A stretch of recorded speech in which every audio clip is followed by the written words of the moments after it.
Take a look at the 5 and 10. It's glistening once again, with candy canes and silver lanes that glow.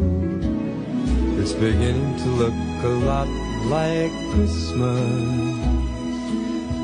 Toys in every store, but the prettiest sight to see is the holly that will be on your own front. It's beginning to look a lot like Christmas everywhere you go. Take a look at the 5 and 10. It's glistening once again, with candy canes and silver lanes that glow. It's beginning to look a lot like Christmas. Toys in every store, but the prettiest sight to see is the holly that will be on your own front. It's beginning to look a lot like Christmas everywhere you go. Take a look at the 5 and 10. It's glistening once again, with candy canes and silver lanes that glow. It's beginning to look a lot like Christmas. Toys in every store, but the prettiest sight to see is the holly that will be on your own front. All we hear is some amount of relief is being provided. We don't know how these items were procured, the processes involved in the procurement, which agency is donating these items to central government, how these items came about. Mr. Speaker, no. In this country, we have serious disasters. The recent flooding in the country, we know that people have been calling for relief. NADMO has been telling us that they don't have stock. So we need to understand, we know that the government would have to balance its obligation in foreign relations. But when you do not have enough to feed your own at home, doing international charity will require a curious concern. Mr. Speaker, I am asking, Mr. Speaker, it is very important that we are briefed the extent to which this is being done. Honorable Majority Leader, I believe that the ball is in your court. Honorable members of this august House, these enhanced and consequential humanitarian gestures were deliberate expressions of Ghana's diplomatic identity and values. In a global environment marked by increasing humanitarian needs and diminishing international attention, Ghana's actions carry significant moral and diplomatic weight. They signal Ghana's refusal to be indifferent to suffering and its determination to remain a responsible and compassionate actor on the international stage. Such actions also serve to strengthen our bilateral relations, reinforce mutual trust, and enhance Ghana's standing within multilateral fora. By aligning humanitarian assistance with diplomatic engagement, Ghana demonstrates its foreign policy is both principled and pragmatic. It's rooted in values of empathy, solidarity, brotherhood, and compassion, while being attentive to global realities. Right Honourable Speaker, as humanitarian crises continue to challenge the international community, Ghana remains resolute in its commitment to act where it can to make a meaningful difference. The Ministry of Foreign Affairs will continue to work towards strengthening Ghana's capacity for timely humanitarian response, deepening partnerships with international and regional actors, and ensuring that solidarity remains a defining feature of our foreign policy. Right Honorable Speaker, honorable members, Ghana's humanitarian assistance since 7 January 2025 reflects who we are as a nation: principled, humane, caring, and responsible. In extending support to Palestine, to Cuba, to Jamaica, and to Sudan, Ghana has reaffirmed its belief that solidarity is not optional and that empathy is an essential instrument of diplomacy. Right Honorable Speaker, Ghana's foreign policy will be defined by not how much we can take from others, but by how much we can share with others. I express my gratitude for the continued support of Parliament in advancing a foreign policy that upholds Ghana's values and responsibilities in the Committee of Nations.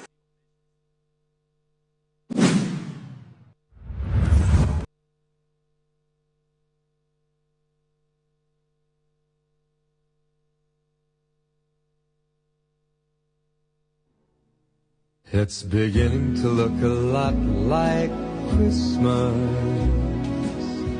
everywhere you go.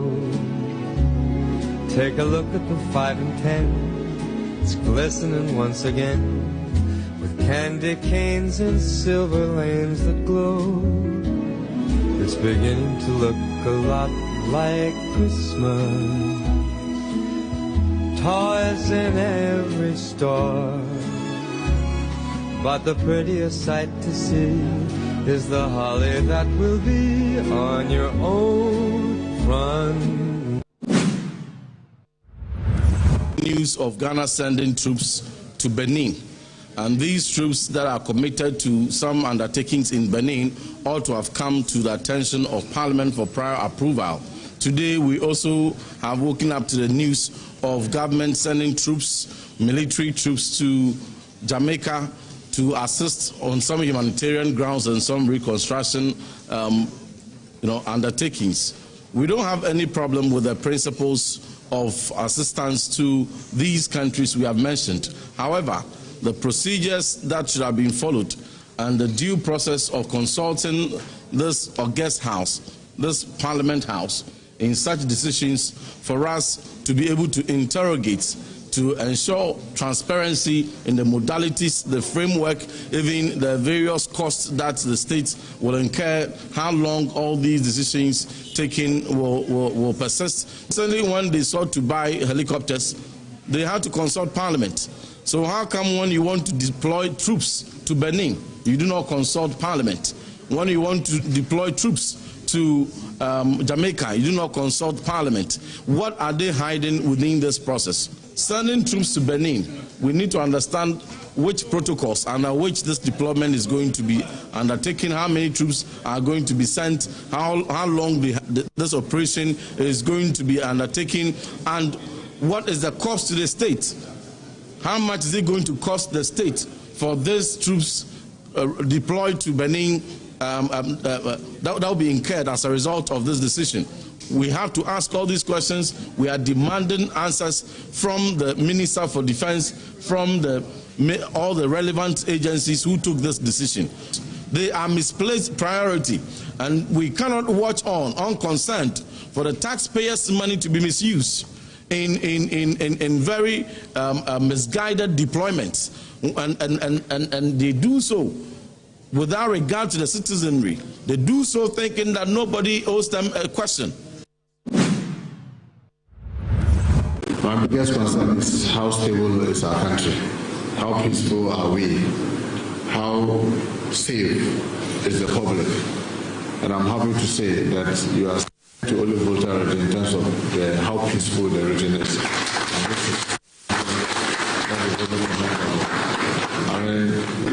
Rationally, for those who are coming from the south, the assumption is that everywhere in the north is full of conflict.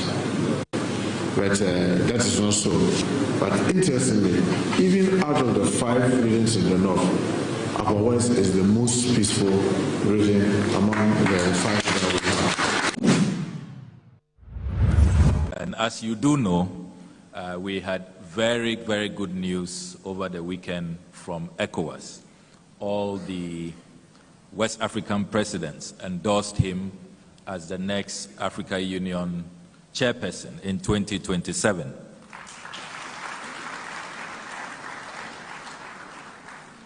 So this convening, it's very timely and very fortuitous, and he will be looking forward to the report so that he can hit the ground running in 2027 when he becomes the chairperson of the African Union. And he has asked me to tell our convener, the Honorable John Allan Kwadwo, that he will have a very special place when he becomes AU chairperson because of the work he is doing. So we are definitely going to need the expertise, the experience, and this very reputable organization the Honorable John Allan Kwadwo has put together as Ghana prepares to assume the...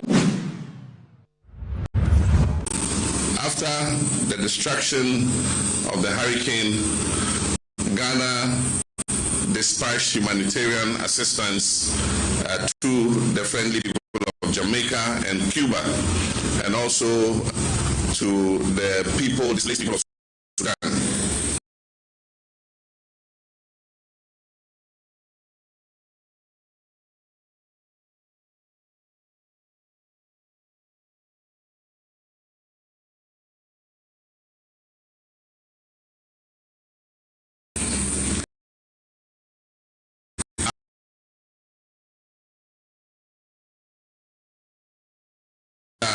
Such accoutrements stood for international solidarity, humanitarian assistance, and global responsibility.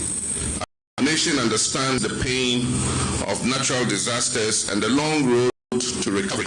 Today's mission reinforces Ghana's commitment to humanitarian response, disaster recovery and reconstruction, and South-South cooperation, Pan-African and Afro-Caribbean solidarity. It's beginning to look a lot like Christmas everywhere you go. Take a look at the 5 and 10. It's glistening once again with candy canes and silver lanes that glow. It's beginning to look a lot like Christmas. Toys in every store. But the prettiest sight to see is the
live on 94.1 FM.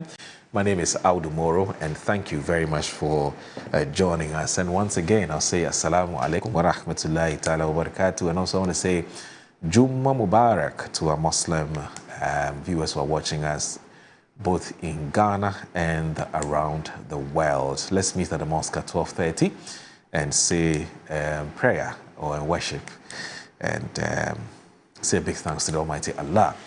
All right, so speaking about the Almighty Allah, I want to say a big thanks to Him for His mercies and also that rare privilege of being alive and kicking and returning here to join the nation's conversation on the big issues that are making the rounds in our dear country, Ghana. So I'll start with the banner headlines. The papers that we have today. Daily Graphic says that the Yoko smashes online scam in Ghana. UK recovers $15.19 million. And also IMF approves $385 million for Ghana, completes fifth extended credit facility review. Sam Jonah petitions Foreign Minister over legal takeover of Nigerian investments, and Chief of Staff Abubakar discussed using theatre to project Ghana. The Ghanaian Times. Pre-Xmas sales, commodity prices declined, but traders complain of low patronage.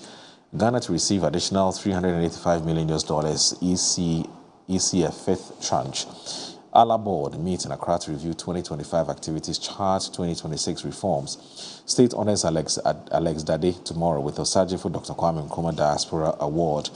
Government begins to Oforiatta's extradition processes, according to the AG. Daily Guide. Oforiatta Akori extradition request transmitted to US, according to the AG. State to honor Alex Dade. Baumia is MPP's winnable candidate. Jinapor declares Yoko recovers $15.19 million in crypto scam. Over 1.3 million youth unemployed, according to GSS reports. The Insight newspaper, WAPCO condemns ECOWAS military action in Benin, demands immediate withdrawal of all regional forces. Local government minister rallies MMDs to drive President Mohammed's sanitation agenda. The world is irreversibly becoming multipolar. Extracts from the speech by Russia's Minister of Foreign Affairs, Sergei Lavrov. There's gold bar jewelry unveils stunning Christmas and New Year collections. Washington's new doctrine meets Caracas' old regime. 5 likely futures for Venezuela. Osu Youth Queen Mother brings festive relief and health awareness to widows. Embrace skilled traders as pathways to job creation. Joanna Kujo urges youth. The Herald newspaper. Oforiatta arms himself with elite American lawyers to fight his extradition in U.S. courts. Margins Group's CEO calls for new mindset to build African champions.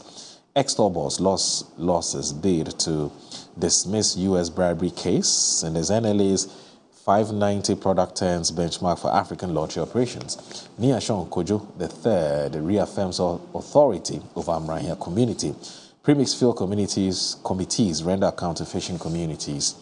And as the KGL Group's Alex Dade gets Nkrumah Diaspora Award today. The Daily Post. AG files extradition request for Ken Oforiatta. There's 1.3 million unemployed youth, a national security threat or pariado. Oforiatta has hired top U.S. lawyers to defend him against extradition request, AG reveals. The Publisher, Baumia's MPP's winnable choice, Jinapor Court throws out petition against Suhum MP. There's KGL boss to receive Nkrumah Diaspora Award. There's AFCON 2025 set to kick off Sunday. The new weekend crusading guide, barely 1 year on, sacked MMDE still not paid, ESBS government fired.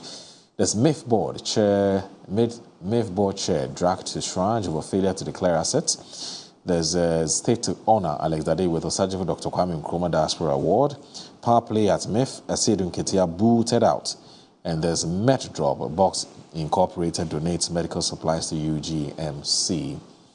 And there's also Youth Queen Mother Champions Widows Welfare set for Christmas Feast Health Awareness Program. And then there's the Catholic Standard. The Catholic Standard said he's going on break. And there's Nancy calls nights to temperance and charity. There's night of reflection, conversations at the cathedral. And there's an editorial, leadership rooted in virtue. Otunfo hands over Boku reports President Mahama commends mediation effort, assures nation of swift response. Supreme Court holds Kwandai election rerun. So that's it with today's Catholic Standard. All right, so stay with us. This is Good Morning Ghana on Metro Television. Let's check out what's on Metro TV online.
Sometimes the unexpected happens and the hero falls down in his own story. But he needs not stay down for long. Cosmopolitan Health Insurance is your trusted health partner. Whether an individual building a business, with Cosmopolitan Health Insurance, your medical care is our concern. For the best health insurance solutions for corporate institutions, groups and associations, families and individuals, choose Cosmopolitan Health Insurance from our over 700 accredited health service providers nationwide. Call us on 0302 540 668 or 0501 678 547 for all your health insurance solutions. Cosmopolitan Health Insurance, your medical care is our concern. I'm a branch manager. Of course, I accept only quality and affordable printed souvenirs for my promotional campaigns. I'm the head of academic affairs of a very important institution in Ghana. Of course, we only deal with quality, reliable printing companies for our institution's printing materials. I'm talking about appointed time printing. Appointed Time Printings. We take pride in our extensive print scope that transform your ideas into captivating visual masterpieces. We delve into the core objectives and vision of each print project. Precision printing is at the heart of our printing process as we meet your tight deadlines. Our rigorous inspections, color verification, and overall printing excellence are assured. 20 years of printing excellence. It's always a pleasure working with you to create a vibrant, dazzling printing experience that gives you a masterpiece. Appointed Time Printing, your world of quality and affordable printing. Brush, brush, brush, brush, brush, brush, brush, brush your teeth. Brush, brush, brush, 2 times a day. Brush with Kel-Kit. Hello, my friends. My name is Kel-Kit Toothpaste. Wow. I was made to be gentle on your gum, but protected. I will protect your teeth from cavity, make your teeth whiter, stronger, keep your mouth fresh all day. And best of all, I'm strawberry flavored. So put on a smile and try me. That's amazing. Just try me. That's my job. If you say so, jump on my brush. Makes your teeth stronger, chicky chicky whiter, chicky chicky stronger. Yay! You did it! I'm glad you like your new toothpaste. Don't forget to brush both day and night. Kel-Kit, happy smile.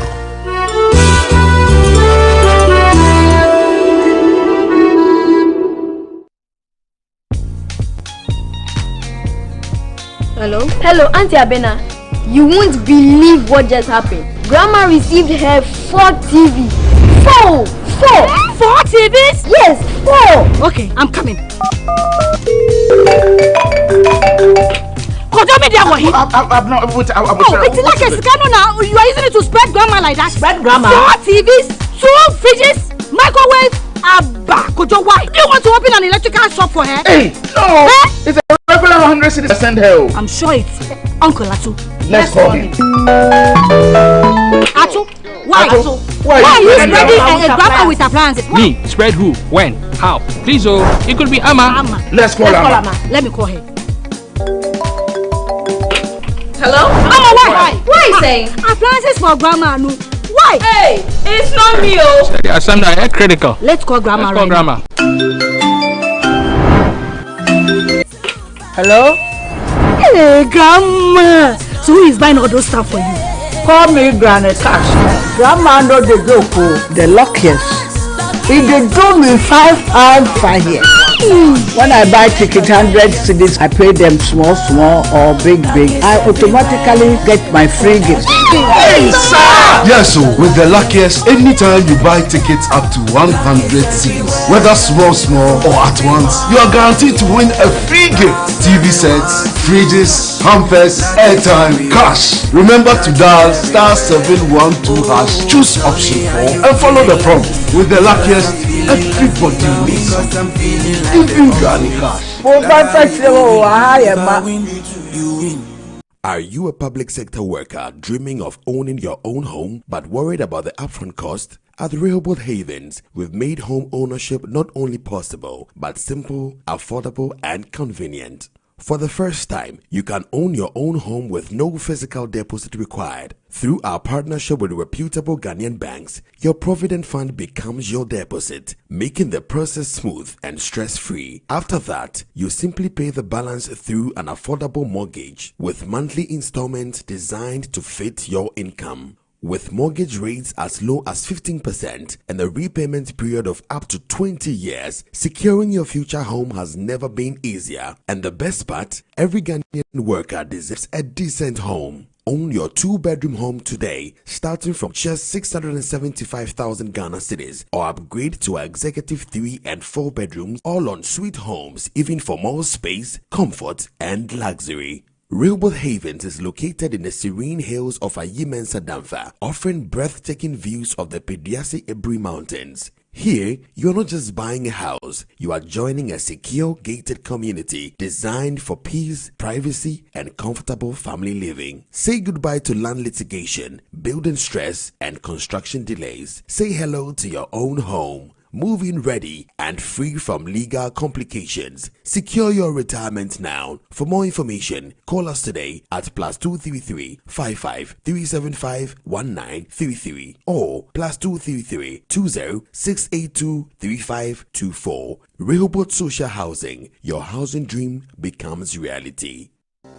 At the heart of Amasaman, along the Akran-Sawam Road, something fresh is growing. At Pop Farms, we raise 100% organic broilers, naturally fed, humanly raised, and processed with the highest hygiene standards. Whether you're feeding a family at home, serving dinners in your restaurant, stocking your supermarket, or running a busy chore bar, Pop Farms delivers freshly frozen, premium quality chicken straight from our farm to your table. Fast, reliable doorstep delivery, fair prices, grown with care right here in Ghana. Clean, healthy, local, organic. That's the Pop Farms promise.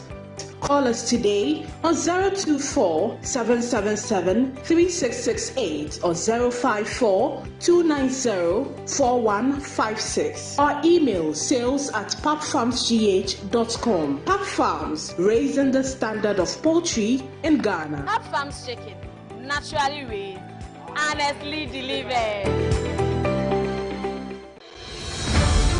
Metro TV presents the Jollof Festival. Get ready for non-stop entertainment, vibrant vendor booths, and yes, free food for everyone. We're calling on all vendors, cooks, and food lovers from every corner in Accra to Metro TV. Step into the spotlight for a blazing friendly Jollof Showdown. 5 embassies, 5 flavors, 1 crown. Who takes the Jollof crown?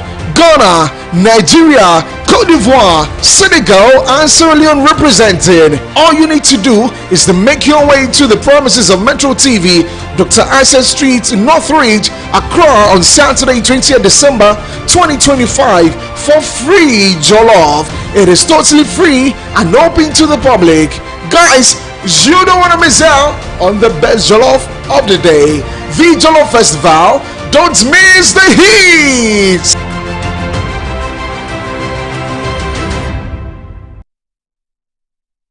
Jollof, oh, Jollof, I am free.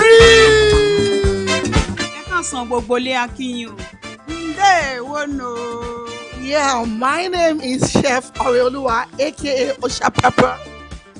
Orúkọ mi ni Modúpẹ́ Oyèkánmi.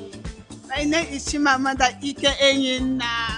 We're using this medium to invite you to the Metro TV Jollof Rice Festival, which is coming up this very Saturday on the 20th of this month.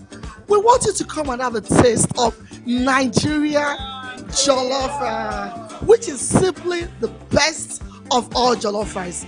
Is it the taste? Is it the look? Mention it.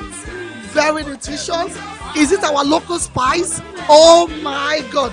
Please come, every Nigerian, come and support us. Your presence is that spice that makes us the winner. They've got an apple that talking in Brazil.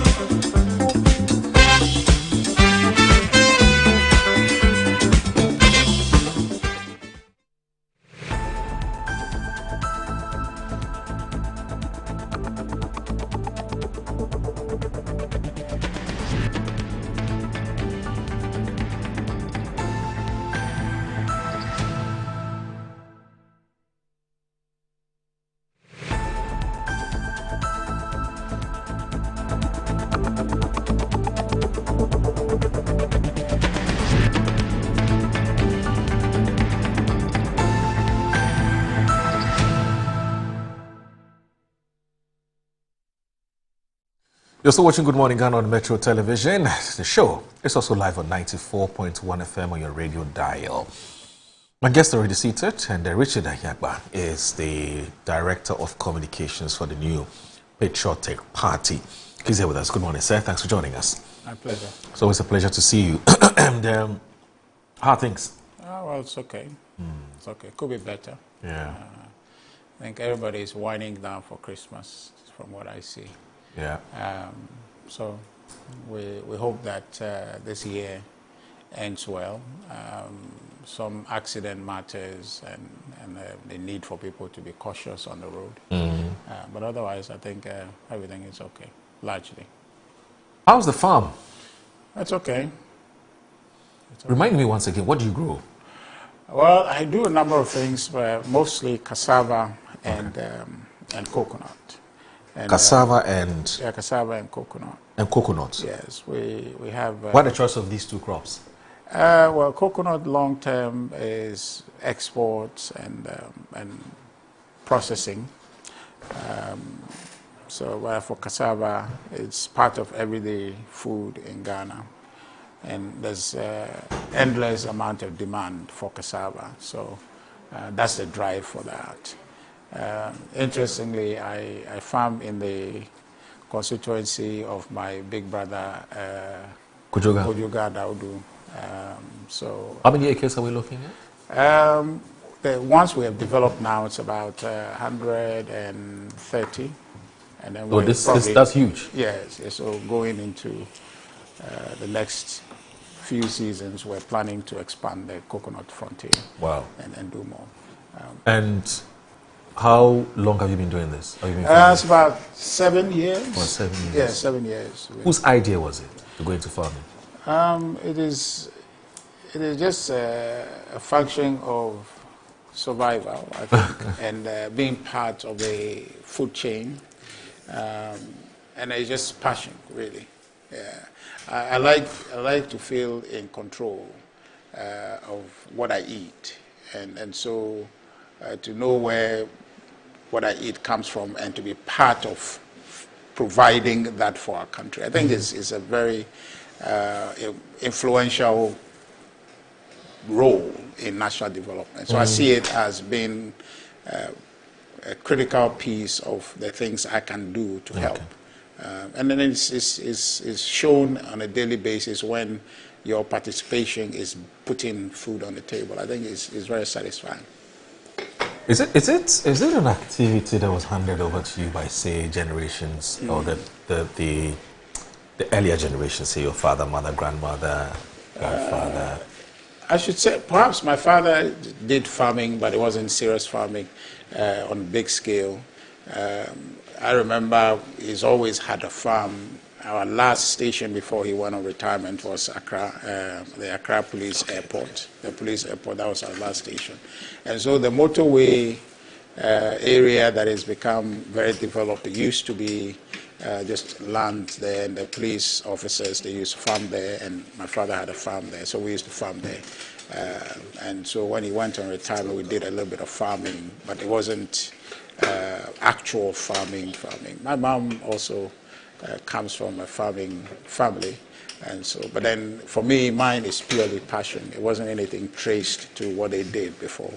It was me seeing the need for attaining certain food security, and maybe by and large because of what I do now as in politics, when we want to encourage people to be part of food production, the youth veering into agriculture, and if you are saying it without doing it, it just becomes talk. But if you are doing it and saying it, there is some credibility to it, and so that is a draw for me by and large. So in the area, the young people in the area, while it's difficult to get them to focus and do that, it's satisfying that maybe we're improving their appreciation of agriculture in the community. That's a Central Town area. And so for me, my interest is to be able to show by example what is attainable through agriculture. I think I heard the Minister for Youth Development Pablo yesterday speaking somewhere and indicating that the government is taking steps or will be taking steps to make agriculture attractive so that the youth can find that as an outlet for employment. And I think I agree with him. A lot has to be done. And I think the previous government under Honorable Brana Champong as minister, and I think before him, there were efforts to draw the youth to agriculture, and specifically the PFJ Phase 2 had some effort where there were I think there was a partnership with YEA trying to seed certain amount of land and put young people in groups, fund it for them so they can crop that, and then through that program buy the foodstuff and things like that. So any effort to continue that and to enhance it and make agriculture attractive for young people to see as a viable avenue for economic livelihoods, I think that is useful and we ought to encourage it. So my interest is mostly just to be able to contribute effectively and use it as a basis to inspire young people to get into agriculture around the area where I'm from. How capital intensive is it to go into farming? Well, that's $1 million question. It's very capital intensive, very, very expensive. In fact, I was meeting with a group of people in my farming area where they were complaining about, inputs, which inputs primarily land preparation inputs, very, very expensive. They're plowing an acre of land for 500 cedis. I mean, imagine when you plant an acre of cassava, which is mostly what people do over there, your yield is mostly between at most 10 tons of cassava is what you get, depending on the yield. So but on bottom line, maybe about 8 to 10 tons. There's a company that would buy that cassava, but I can tell you that 8 ton out of that 1 acre will not be more than 10,000. Okay, so take a whole year, depending on what variety you're growing. We do on our farm we do 6 months variety. So imagine that you are doing the 6 months or you're doing a year.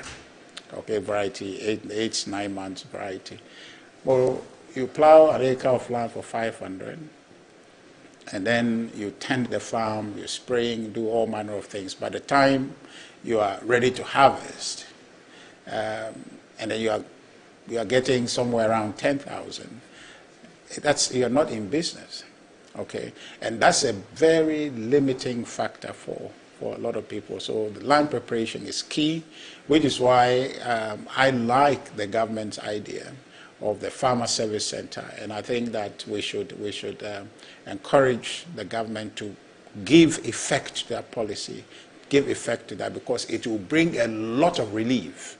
And also, if that is done, government must ensure that the implementation in the districts that they have, I think about some 55 districts or so has been earmarked. In all these districts, government must see that it is working. Moreover, one of the difficulties with implementation, policy implementation, is that it doesn't get to the ground. Mm-hmm. It will shock you that government will bring this equipment and all that, have the installation done, and the people who are to manage it on the ground, okay, are diverting those equipment to serve their interest, and the people who must benefit will not benefit. I know. And for today, I'll restrain myself to some of the things. I'm doing some observations to do with a lot of things, to do with the drip equipment and how it is being used and manner things in that manner. And so government must sit up. If this policy with the Farmer Service Center, if it is properly implemented, I'm hoping that the equipment will be gotten and properly implemented. It will bring a lot of relief, and mostly, Moro, it will bring the cost of food down, because that is a key component in the cost that farmers incur. Mm. And so agric is very capital intensive. Imagine, just going through the process of cropping and then tending it till maturity. The harvesting is very capital intensive. We're currently, as we speak, we're doing some processing at the farm. You need to see the involvement, right? Just like where you have to provide transportation, you have to provide feeding, and you have to provide for their salary and related matters. Right. What we have done is to try and add some insurance and things like that. But imagine how the expense that goes into that and what you then get out of it. So government support in that space is very, very important. So Dr. Eric Poku has a lot to do. I mean, if really he wants to champion agric, and unfortunately his budgets keep being scaled back from 2.9 billion in 2025, he's getting only 2.2 billion, and doesn't give me confidence that he'll be able to do much. But agric is one of the things that we intentionally must invest in to ensure that we drive this economy. And from when we're in school and primary school till now, we are graying. The language remains that agric is the backbone of Ghana's economy, but we are yet to see that it is. Right now, we're just talking about it. In generations past, now in our generation, we're still talking about it. I just hope that my children's generation will not be the same, but they then will be able to see that agric is transformative for this economy, so that we can create opportunities for our young people. Last time you and I had this conversation about young people and employment. The Ghana Statistical Service has come up with a data that is grim, and to quote the word of the Minister for Youth Development, Opariado, saying that it's a national security threat, that about 1.3 million young people are not in employment, they are not in education, and they are not in any training. That is scary. And to his word that government will try and make agriculture attractive, I think that they need to double their steps. Government need to invest. This matters. You have to strip away the politics and just look at the national interest and say that we cannot continue like this. We have land. What is needed is deliberate policy effort to drive the implementation and ensure that we get everybody working that must be working to ensure that we increase our fortunes as a country. So I think that we need to do more. And if what we have been saying from time immemorial, that agric is a backbone of Ghana's economy, if we can activate that and actualize that statement, I think that a lot will change for ourselves, for our young people into the future. All right. Richard, all I can say is that kudos and congratulations to you. I mean, it's not easy, as you said. Agric is big, it's massive, it's capital intensive. It's not just capital, it's mentally intensive and also physically intensive. And you've been able to, so basically you've actually set a record in your family. Because, yes, your father did some farming, but that thing was just purely subsistence, small scale. But you're doing large scale. And I think that from all indications, you intend to expand this and make it bigger. So congratulations to this, and we can only wish you well. My final question to you, is this, in terms of the capital that you started this business with, is this debt? Is it equity? Is it working capital? Yeah, so that's so it's grown over time. Okay. So there's no debt involved in it. Right. So it's just personal. What I actually wanted to know was whether this was your own personal savings that you started with, or you had to speak to a few friends, bring capital, which is like debt capital. So Charlie, lend me some money, I want to start something, I'll pay you back. Or working capital, as in you started small and then you get some small money, you expand, you get some small money, you expand. I think it's been incremental over time.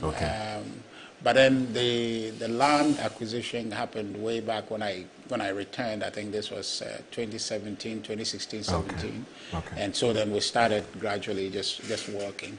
And the incremental expansion is actually due to management. It will shock you that whilst unemployment is high, getting people, most people who are in agric will tell you, getting labor in agric is like pulling hair out of your nose. It's just that tough. Yes, it's just that tough. They just don't find. They don't find it attractive. Yeah, they don't find it. They don't find it attractive. And so efforts to modernize it is useful. Now in our farm we don't use hoe, except that we have an area we designate the green area where the vegetables and stuff that we do. That's on a small scale. That we don't use any chemical at all. So that's just where there's some within. That's just about some 5 acres of space. But the vast majority of agriculture now doesn't use any more hoe. It's just more chemical spray and all those things. But even that is difficult. So maybe government may have to look at supporting,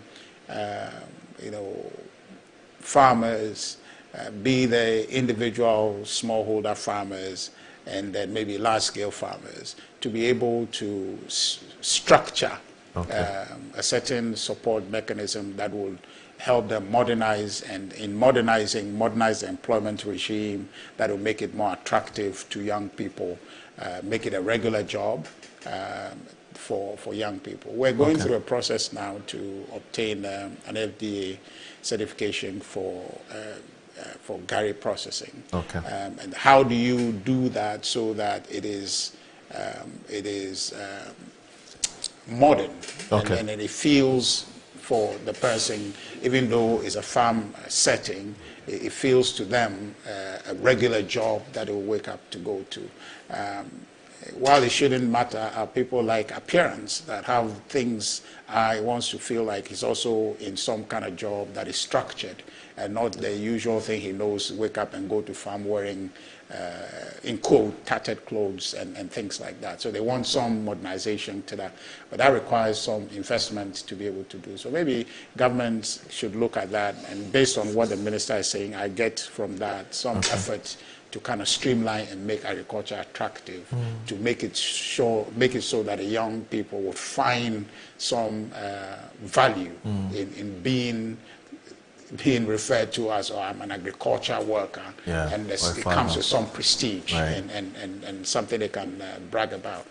So for us, I mean, it was incremental, and so there isn't any debt involved. But if you are willing to provide some loan, I'll take it.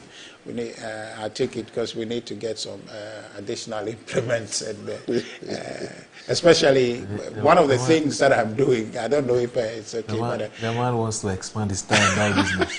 He wants to use my money to expand his tie and dye business. Is this so tie and dye? Oh, there is. There is. Tie and dye. Yes, there is. Really? No, the way the original one, you know. Repackaged. Yeah, repackaged, but that original one too, you see it. The ones where they tie the thing like that. I think that some schools even use it as their uniform. Okay. Yes. Yeah. So I know about Christian High. Christian High, most of them, they wear the tie and dye. Wow. That is their uniform for so it became very fashionable. Once upon a time. Papa Yankson. I tell you. Adra Yankee. What's your Papa Yankson? May he so rest. Anyway, so the man in your shot is Mr. Victor Kojoga Daudu. He's a member of the NDC's Legal Directorate and also one of the great communicators of the NDC as well. And he's joined us on the show as you heard him make some comments about tie and dye business. But Kojoga, we're talking farming. The last 20 minutes or so, Richard and I have been talking about farming because bottom line is that we have to eat. But somebody has to produce the food. And he has decided to feed us. He takes a lot of joy and pride in doing that. It's not really about the money. Yes, the money is important because you need to be able to maintain it, but that's not where his source of happiness and joy comes from. The fact that when you're eating, he knows that he contributed to what's in front of you is what he tells me excites him. Are you into farming yourself? I think my grandparents. It's not that I'm rethinking of going back Okay. But it's a family farm. Oh yeah, my grandfather was a farmer. Okay. He was a cocoa farmer, and he had some other farming for subsistence. Okay. Peasant farming. Wow. And it's now that I'm getting back to drawing inspiration from Richard and some other. He kept mentioning your name when he was talking. Yes, I think it's a bold decision. Yeah. It's not an easy one to get into farming, especially if you look at the circumstances and the typical behavior and attitude of some of our people, especially the young ones. It's like when you just start farming, you go and you're encouraging them what to do. You know, the usual theft. Yeah. The usual, they feel that, this is somebody who is rich and he just wants to come and farm and throw his money away. So sometimes the attitudinal change, it's one of the huge things. And it is not a joke. When you look at the implements, the things that you want to put in, before you see your crops growing, that brings you that joy and satisfaction. It's a lot of things that goes into it. The financial strains that you have to go through. So I'm happy when he says that it's not about debt. And at the end of the day also, it's about the issue of when the products or the proceeds are ready, the marketing of it. Sometimes you find it glad, you work hard, and at the end of the day, the post-harvest losses that comes with it. So I think for me, anybody who goes into agriculture is a bold decision. I have seen it. I grew up with it. Mostly I lived with my grandfather in the Akan constituency. Okay. Yes, so I started school and also lived there. So I have the practical hands-on on when it takes to be farming. And, it's kudos. And I think that government it should not be just lip services about the farmers center. And I know the president himself, being a farmer, he knows the essence and the difficulties people go through. And the policy would see the light of the day that will bring joy. I believe that if we are able to break through the agriculture mix, that logistic, that chain, I don't think we should become net exporters of food because we have huge lands. You go to the Fumbisi, the Yagaba Valley in the rice and the things, but how are we marketing it? How are we getting it? Those are some policies. If you go to Afram Plains, so those are things that I believe that Dr. Eric Poku should be looking at, so that at the end of the day we'll be able to feed ourselves and we'll be able to even export. I was even thinking of an idea that, look, we have the security services, and if every of the services would have land, will have to farm to feed their own people, they themselves, right? Look at the number of things that can come out from them. Yeah. Even the security services alone, they have their land, they are farming and the rest. So it should not be lip service every time we say, agriculture is the backbone of the economy. Then sometimes we have... particularly when you look at the Defense Ministry's budget on feeding, our security services, it's massive. Yeah. So I liken it to what would be. I am not there for now, but once you think about the ideas, it could be crazy. But once you fine-tune it, you realize that there's benefit in. We used to have this cottage kind of farming. Yeah. So once you recruit people and you put dormitories and they have huge land and they are farming, all they want is maybe they want to be part of the security service and other. But we will be able to generate some income if we invest. Because once they are doing large-scale farming, these are institutions which are known, and they are doing large-scale farming, bringing in the expert and all people in. What we may generate from there will feed the same institutions, and the surplus could be exported. True. That will even bring down the prices of food, and there will be food security. Absolutely. So for me, when somebody is in farming, I foresee the kind of problems the person may go through. And the sad one is when we are not able to handle the post-harvest losses. So it's a bold decision. And I'm sure that my little brothers in Central Tongue, this is a huge opportunity. Yeah. I have also looked at, before I discussed it with him, that cassava has become like the black gold in there. And it's an opportunity, but I think our people are not really exploring it.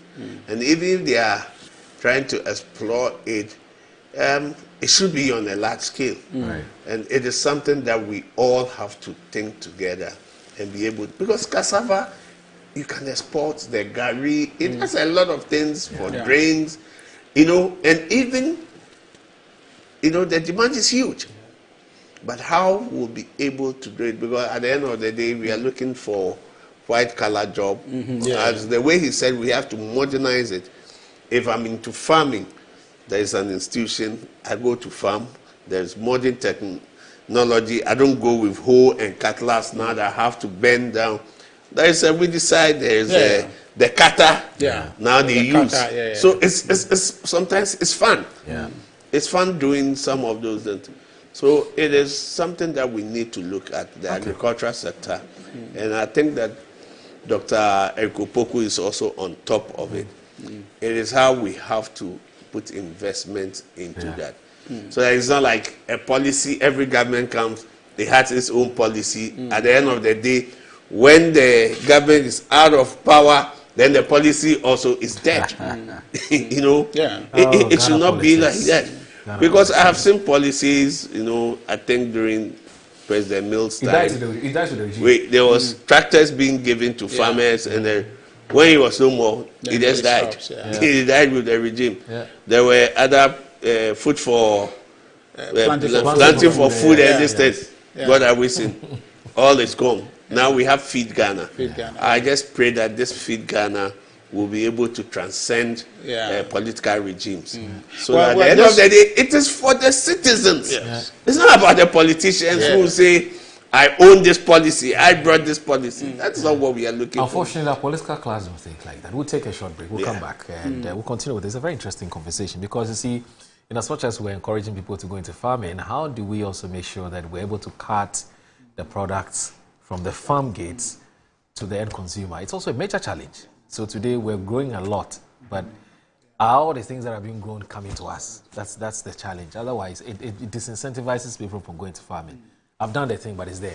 I can't take it because the roads, either the roads are bad or transportation cost is high. There's all kinds of issues. But please stay with us. This is Good Morning Ghana on Metro Television. Please don't go anywhere.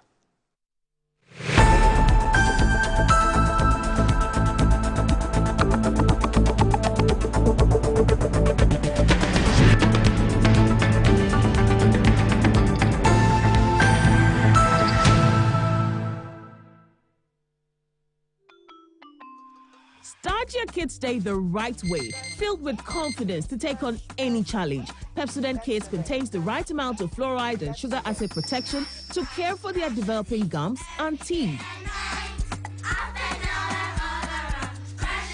Grab either orange or strawberry so they brush with the sweet flavor they love morning and evening.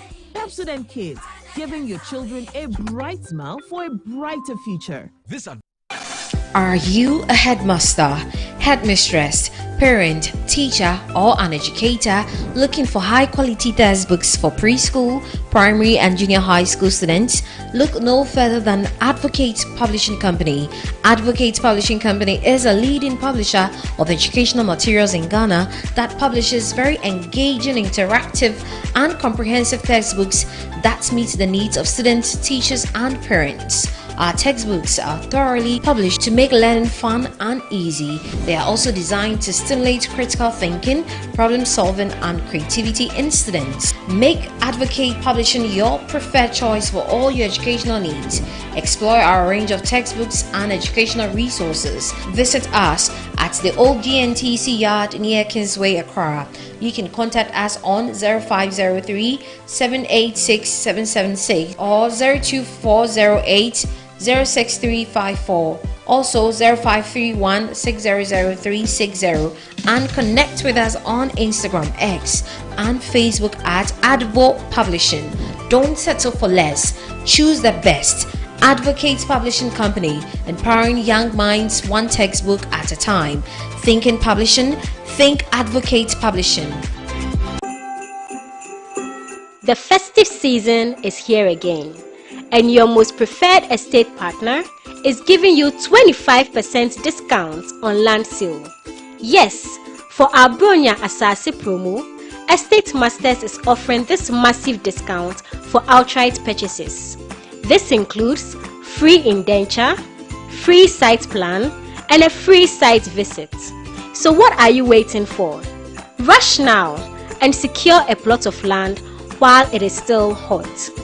Reach out to us using the numbers below or visit our website at www.estatemastersgh.com. Estate Masters, your most preferred estate partner. Wabedum Tamasun. Hey, J. Watch it, not learning. Missy, watch and learn. Makwema Besisia. A bozig. I can say no ya konati and the more drink woman. Hey, but I didn't mean. Oh, sorry. She knew her old days. Eji, Dabio, baby womb. Ready? Hey, baby womb. Ah, Eji, I'll cause some discomfort. Ah. Sorry, well, uncle, where would the dad? Why your funeral? Say a sorry insecticide GB at a user. Co pharmacy in a shop biamu. Na mum say a pharmacy supermarket and a shop ra. Na repedudu to a cotonwa. On for Royal Dutch and our Aerofield Trading. Effie spray with Daimwa. Hello? Hello, Auntie Abena. You won't believe what just happened. Grandma received her 4 TV. 4 TVs? Yes, 4. Okay, I'm coming. I'm not. Wait, it's like a scandal now. You are using it to spread grandma like that. Spread grandma? 4 TVs, 2 fridges, microwave. Abba, Kojo, why? Do you want to open an electrical shop for her? Hey, no. It's a regular 100 cities I send her. I'm sure it's Uncle Atu. Let's call him. Atu? Why? Atu? Why are you spreading a grandma with appliances? Me? Spread who? When? How? Please, oh, it could be Amma. Let's call Amma. Let me call her. Hello? Amma, why? What are you saying? Appliances for grandma, no. Why? Hey, it's not me, oh. Something critical. Let's call grandma. Hello? Hey, grandma. So who is buying all those stuff for you? Call me Granny Cash. Grandma know the joke, the luckiest. If they do me 5 and 5 years. When I buy ticket 100 cities, I pay them small or big. I automatically get my free gift. Hey, sir! Yes, so with the luckiest, anytime you buy tickets up to 100 cities, whether small or at once, you are guaranteed to win a free gift. TV sets, fridges, hampers, airtime, cash. Remember to dial *712#, choose option 4 and follow the prompt. With the luckiest, everybody wins. Even Granny Cash.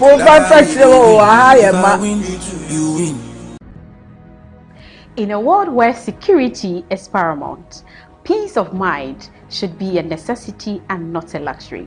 This is why Virtual Security Africa has created a special discount package up to 30% on our 4 and 8 channel high definition cameras.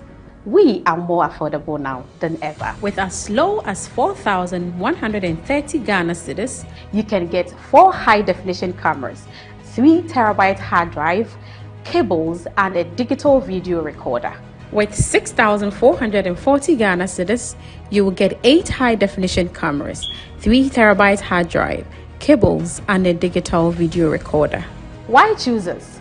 Because we offer top tier quality you can trust, lifetime after sale support, 2 years warranty, and you can view our systems remotely.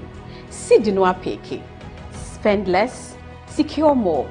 Call us on 055 874-0764 and 050-331-4068. Virtual Security Africa. We will beat the advertised price of any security product of comparable quality.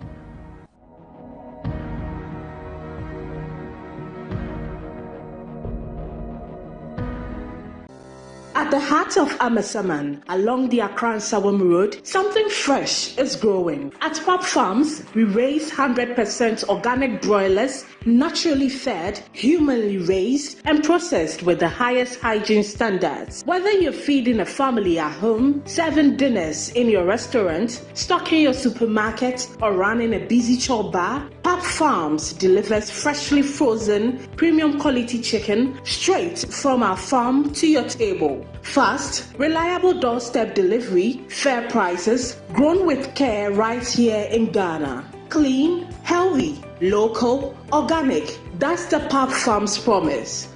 Call us today on 024-777-3668 or 054-290-4156 or email sales@popfarmsgh.com. Pop Farms, raising the standard of poultry in Ghana. Pop Farms chicken, naturally raised, honestly delivered. Metro TV presents the Jollof Festival. Get ready for non-stop entertainment, vibrant vendor booths, and yes, free food for everyone. We're calling on all vendors, cooks, and food lovers from every corner in Accra to Metro TV. Step into the spotlight for a blazing friendly Jollof Showdown. 5 embassies, 5 flavors, 1 crown. Who takes the Jollof crown? Ghana, Nigeria, Cote d'Ivoire, Senegal, and Sierra Leone represented. All you need to do is to make your way to the premises of Metro TV, Dr. Isa Street, Northridge, Accra on Saturday, 20th December 2025 for free jollof. It is totally free and open to the public. Guys, you don't want to miss out on the best jollof of the day. The Jollof Festival. Don't miss the heat.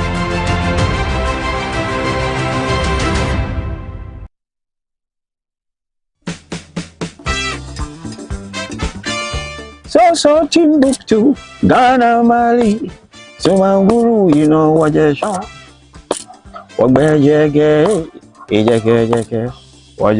Hello, Ghana.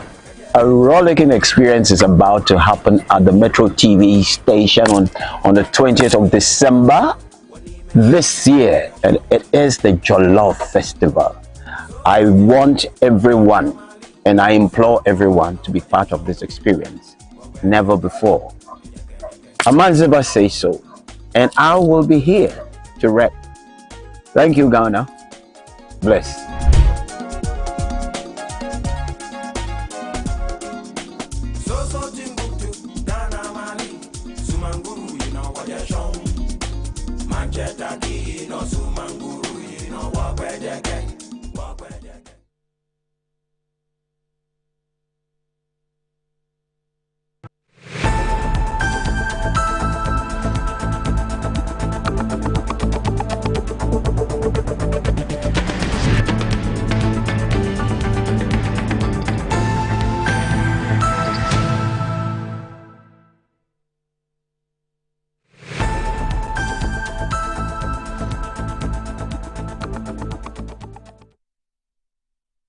You're still watching Good Morning Ghana on Metro Television. Thanks for staying with us. We appreciate you. Thank you so very much. I'm still here with Richard Anyagba, who is the Director of Communications of the New Patriotic Party.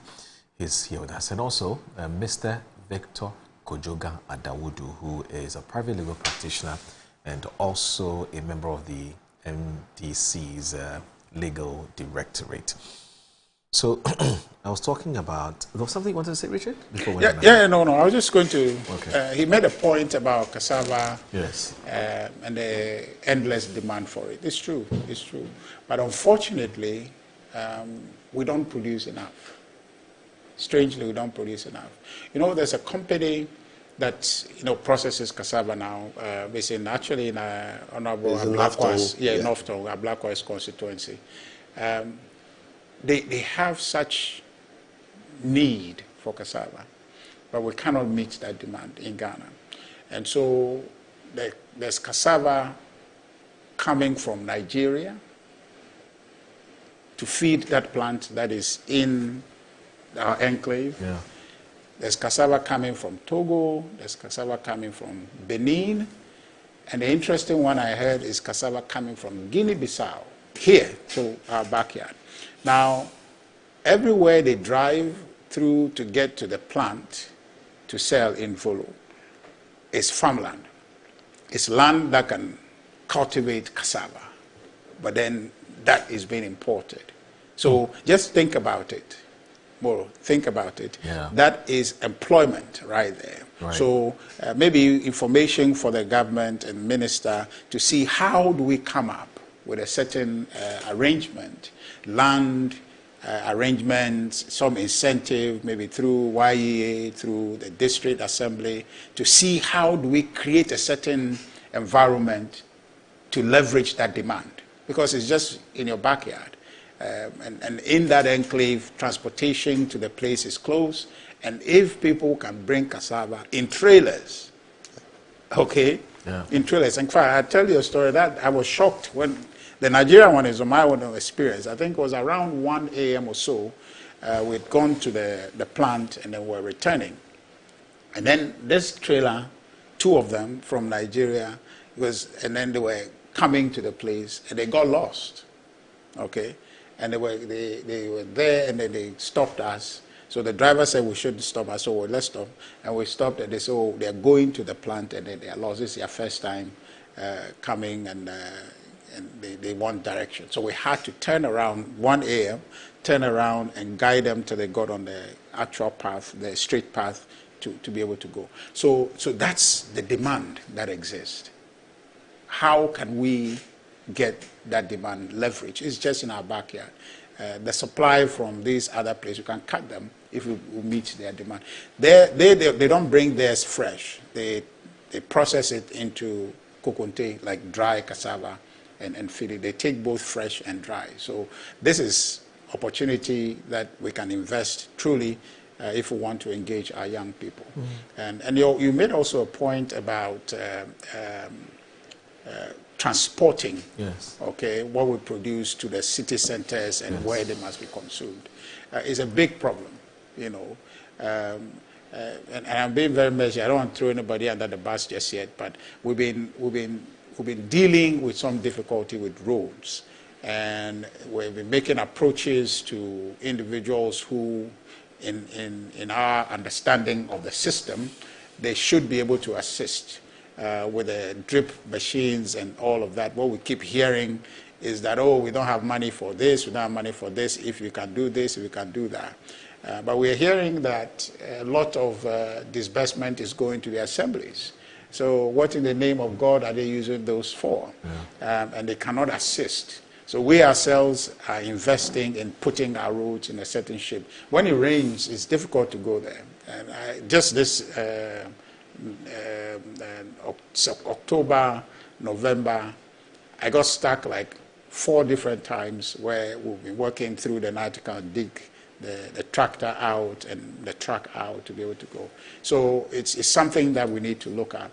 Rural road networks can be improved, especially now that we have the drip. There shouldn't be anything that prevents that. But then there's still a little bit of unwillingness and the needless big man tendencies that is getting in the way. Yeah. And very soon I think I'll be talking about it, but for now I'm getting people the opportunity. And it affects me, but more than it affects me, because I think I can figure out my way, but the people in the area, okay, are affected, and they've been living with that situation forever before we showed up.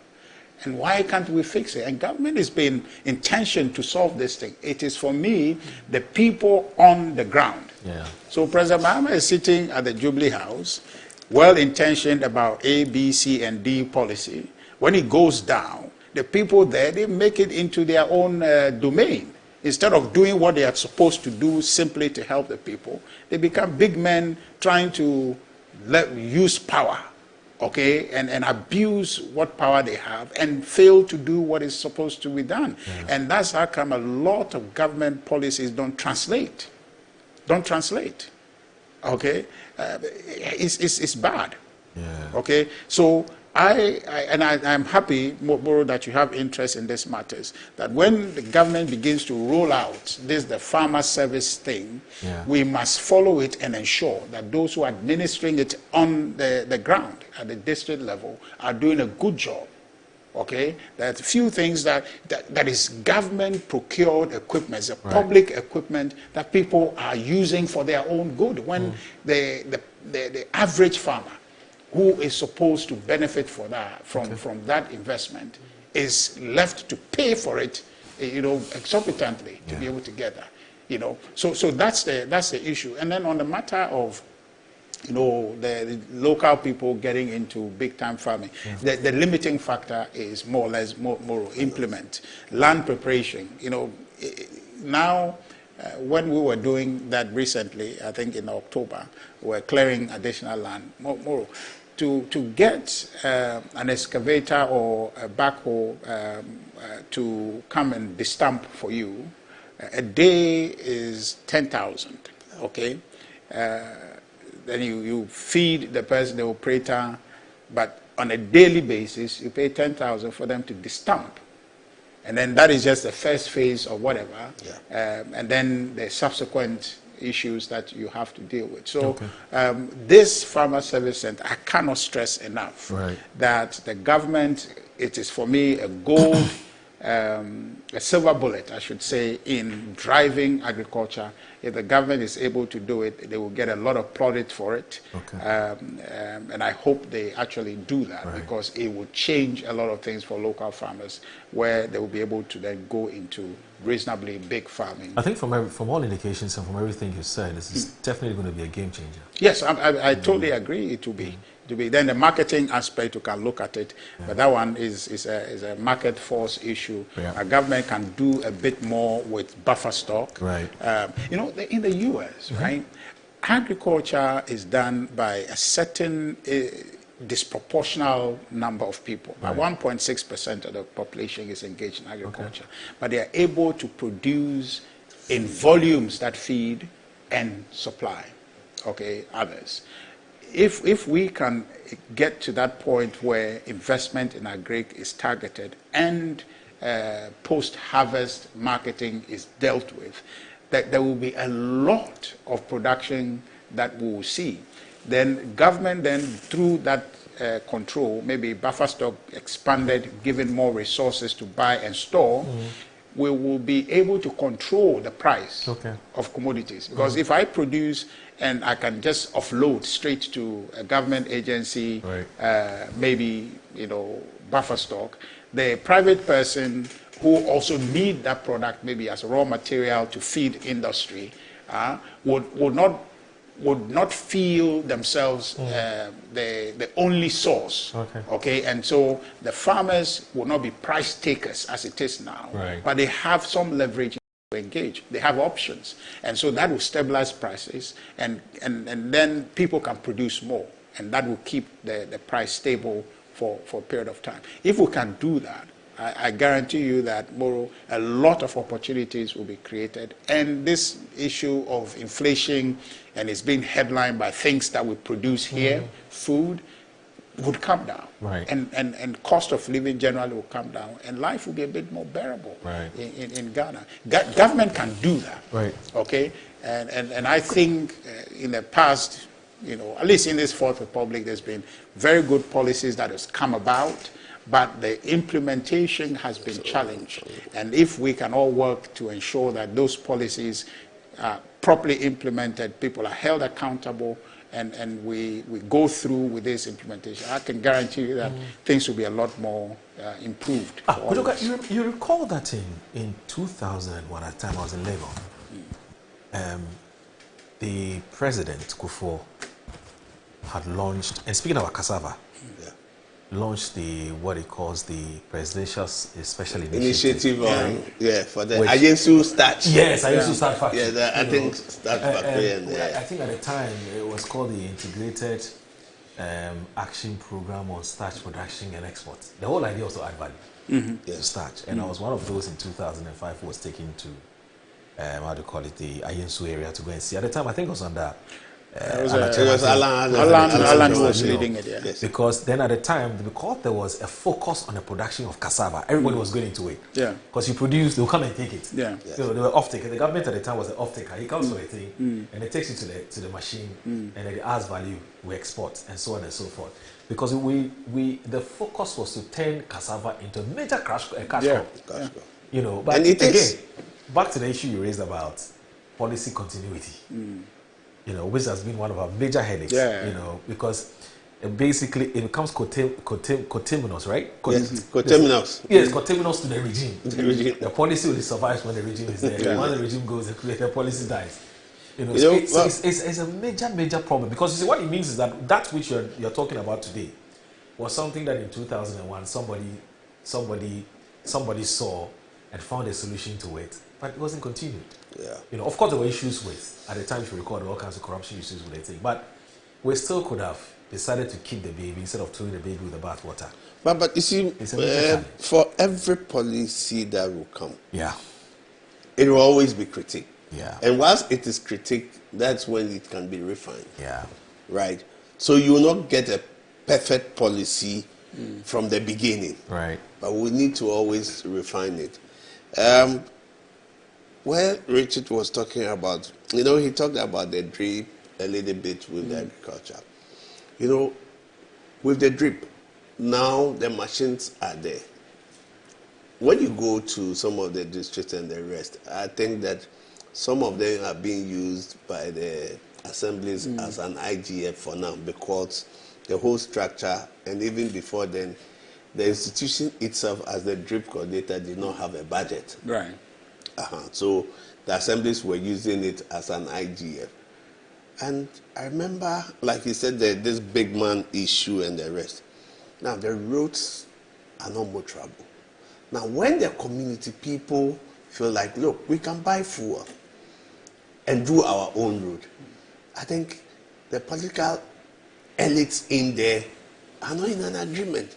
Most of them, because they feel that when they do it, somebody will take the credit, right? Or say, oh, maybe the DC or the MP are not doing it. It's somebody who had come to take it and reshape. I remember even in Central Tongue, at the time, way back, I think 2020, before the elections, and one person decided, look, I have an excavator or a grader to come and grade the roads for the people. I'm going to do it on my own volition. He was stopped. He was stopped. I think that what we have to do is, it should be done with the guidance with the personnel of feeder roads. Because there's a specification how it has to be done. So should we say, until government has money and decides that this is what I want to do. So if you are not in good books of those political elites within the community and the rest, that means your road is not going to be done. And that's a big problem. That's a hindrance to our development. We should encourage the citizens, if they can afford and they can buy fuel, the machine should be made available to them to grade and reshape their roads.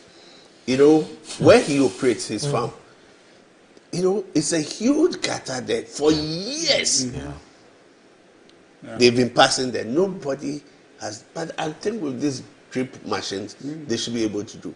The good thing is, you know, the Avedo, Mafikumasi, Meipo, those roads have been awarded under feeder roads. Great. So I'm sure you see some, and Avedo to Dabala, you know, that enclave, some feeder roads have been awarded. So I'm sure you see some improvement. But those are things that I think that you are serving the people. It's the social good.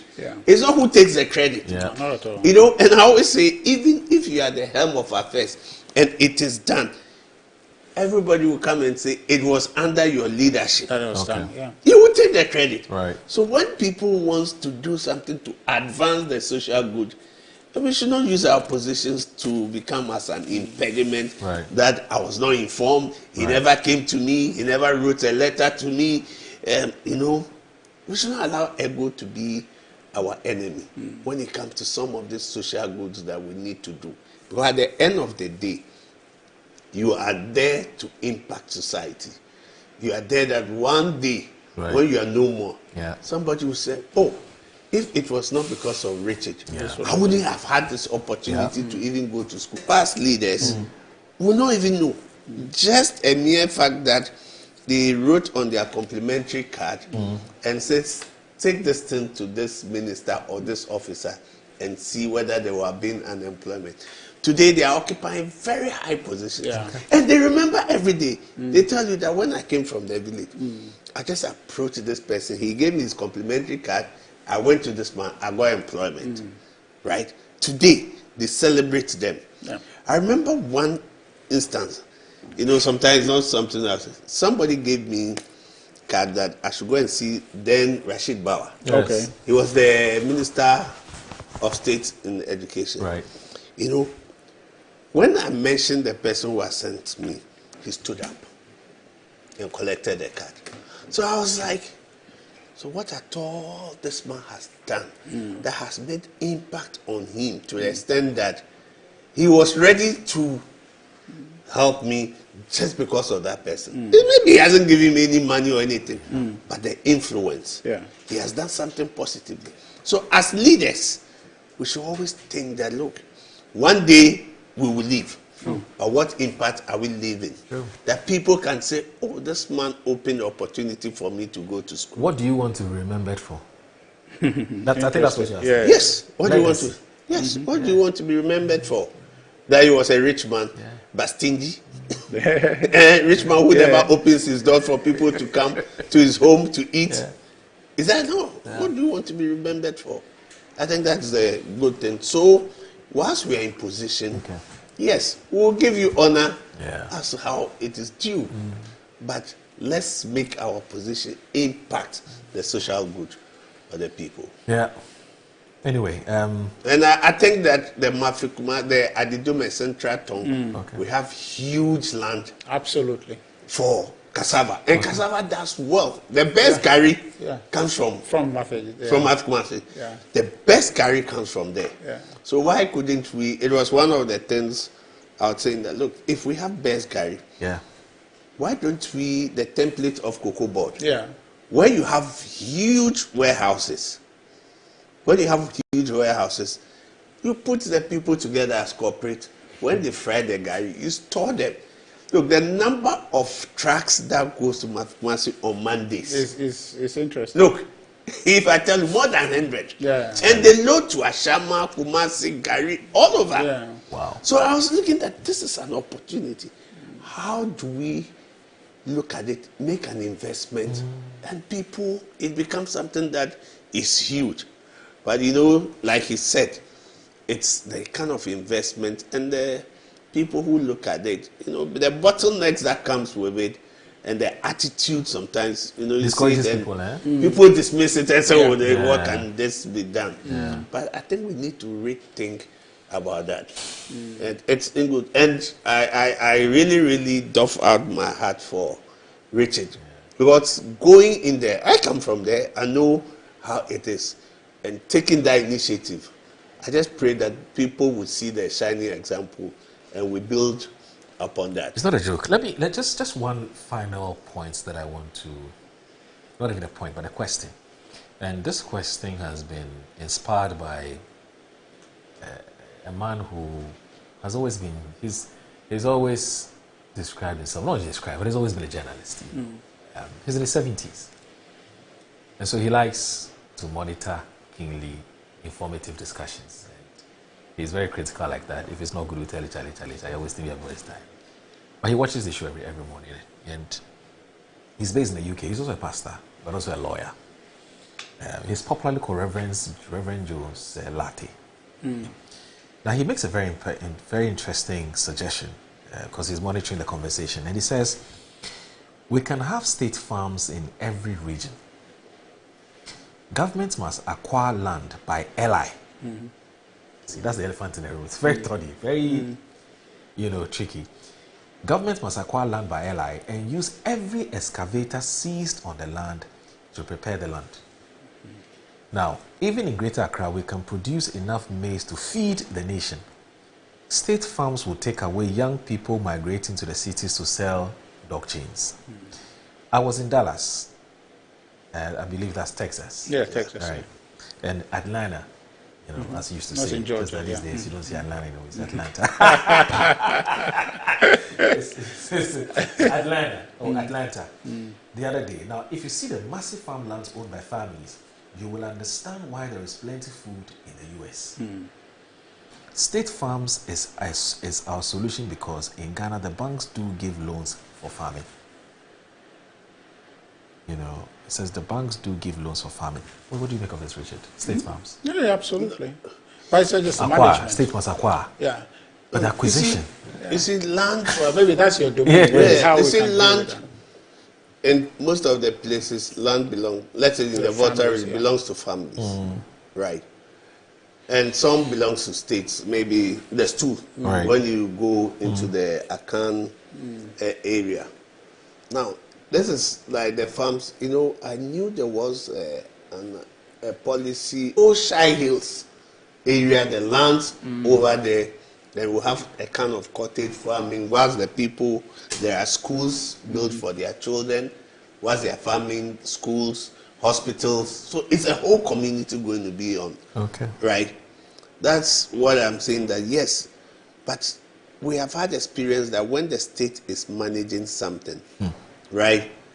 People have that inclination that it doesn't belong to my father or my mother, so I could do anything to it. Yeah. Right? That's the perception, that's the attitude. So if it comes to state, that's why I was saying that if institutions maybe will start from their services, that they have huge tract of land, you know, and if you do a survey, most of our young men want to wear uniform.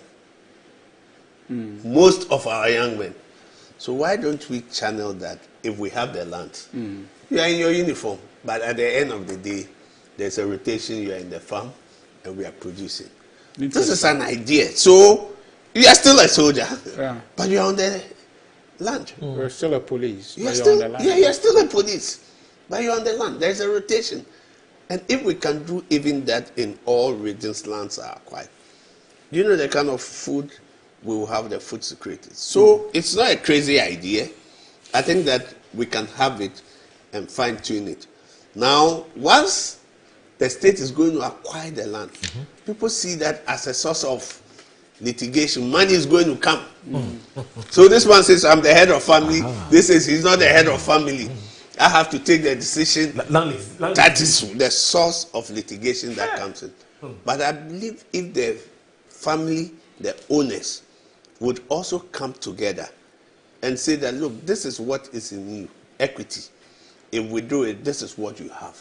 I'm sure once we fine-tune it and think out of the box, the families will agree and know that, look, if this farm is here, at the end of the day, when the proceeds come, our family is going to enjoy some portion. It's going to be given to us. We can sell it, right? We can use it ourselves. Our children will be given opportunity to be part of those farming or the management. There's a way we can look at it so that we can take this family litigation. Somebody comes from somewhere and say, I'm the head of family. And once they know government is going to pay compensation, they are ready to fight it. But just like government has acquired landed properties to put up houses for public officers, let's say for public servants, why can't we do the same for farming? I mean, the other issue, which is a very valid, point you made, but the principle of acquiring these lands for the purposes of engaging in big time, farming. I mean, yes, you talked about if the people know that they have a skin in the game. Yeah. They have, because bottom line is the bread and butter. Yeah. They want to know that they have something in there. Yeah. And if they know they have something in there, they will take a more relaxed approach. Other than there's nothing for me. But do you also feel that, so that's my first question to you. So I'm saying that the same model that we have applied to acquire these lands, and the lawyers will tell you that the land, the law say that once you're done with the usage of the land, the first refusal, the right to refuse is with the families, allodial families. Yes. If they say they don't want, then you can decide whatever you want to do with it. You know, even though we have reneged on doing that in some cases, and that's why we've had issues with people like President Nkeji. President Nkeji, who is always fighting every government upon government, and look, give our lands back to us. But if we're able to deal with that, I mean, and again, if we acquire these lands on a lease basis, so we know we're taking it for say 15 years, 20 years, 30 years. I'm pardon my ignorance. I don't know how long a lease is supposed to be, but I'm saying that a lease simply means that you give it back to the people who own the lands. They have the reversionary interest in the land. Do you still think that we will face challenges convincing these families to release those lands? I don't think so. Yeah, I don't think so. Like you said, they have something in there, and it's not like we're acquiring it forever. We'll give it back to you. No, even if you're acquiring it forever, they won't have a problem. I don't think so. It's just about doing the transaction in a way that they feel part of it. Right. Yes. You understand? They feel part of it. I think we haven't done that, and I think because the acquisition of land itself is a big problem. You were lucky to have acquired that land. Right. I'm not sure you faced any problems or challenges. No. Yes, but a lot of people have problems. Yeah, we can have a model. I know that there are families that give land for secondary schools. Yeah. And while they give land for secondary school, what is in it for them is that anybody, their descendants coming from that family, go to school. Some of them, they go to school free. Yeah. Right? And that was something that the template that people were interested now that let's give land to schools. And whilst that happens, any of our descendants will go to school free. Yeah. So I'm sure if we are acquiring the land and there's something... But that's a very interesting incentive. Oh, yes. That a family... No, until we had this free education and the rest. Well, that's how it used to work. Yes. And even some of the places, the family has a representative on the board. Yeah. And for them, it was a pride. Yeah. Wow. You know, my family, in Mafikumasi like this, my family gave the land for the secondary school. Okay. So mostly a member of the family or those people, they go to school. I know Zion College in Anglogan, the Fiawus and the Tamaktos, where my mom comes from, right? Some of them also go to school free until this free HSS, and some of them they have bought. So there's several templates we can look at so that we have mutual benefits. When the family is benefiting and we're also benefiting, they will fight you. And even when you take the land or you negotiate with them, huge acres, and so, if that is it, we'll put up some units of houses, 2-bedroom for you. And that is what we use to compensate, I'm sure. They would, so we need to think out of the box and saying that, there will always be litigation. There will always be litigation. I said, no. It is what is in it for everybody. Like you said, the butter and bread issues. And the head of families also wants to leave a legacy that the family should grow. Everybody, every father or parent wants the children to build upon or do more than he has done. And it is seen as more like a failure if my son or my daughter is not able to achieve more than I have achieved. So I think if we do it that way, we look at it. Look, you see, even if we target, look at the Afram Plains, the Fumbisi, Ofinso. You know, we target all this for each crop and the rest. I can tell you that the food security will not be, and we may not even see most of this violence in political actors, because when somebody wakes up, he knows that his food is secure, his breakfast. Preoccupied. Yes, but if he knows that, look, I'm hungry, there's nothing for me to do, right?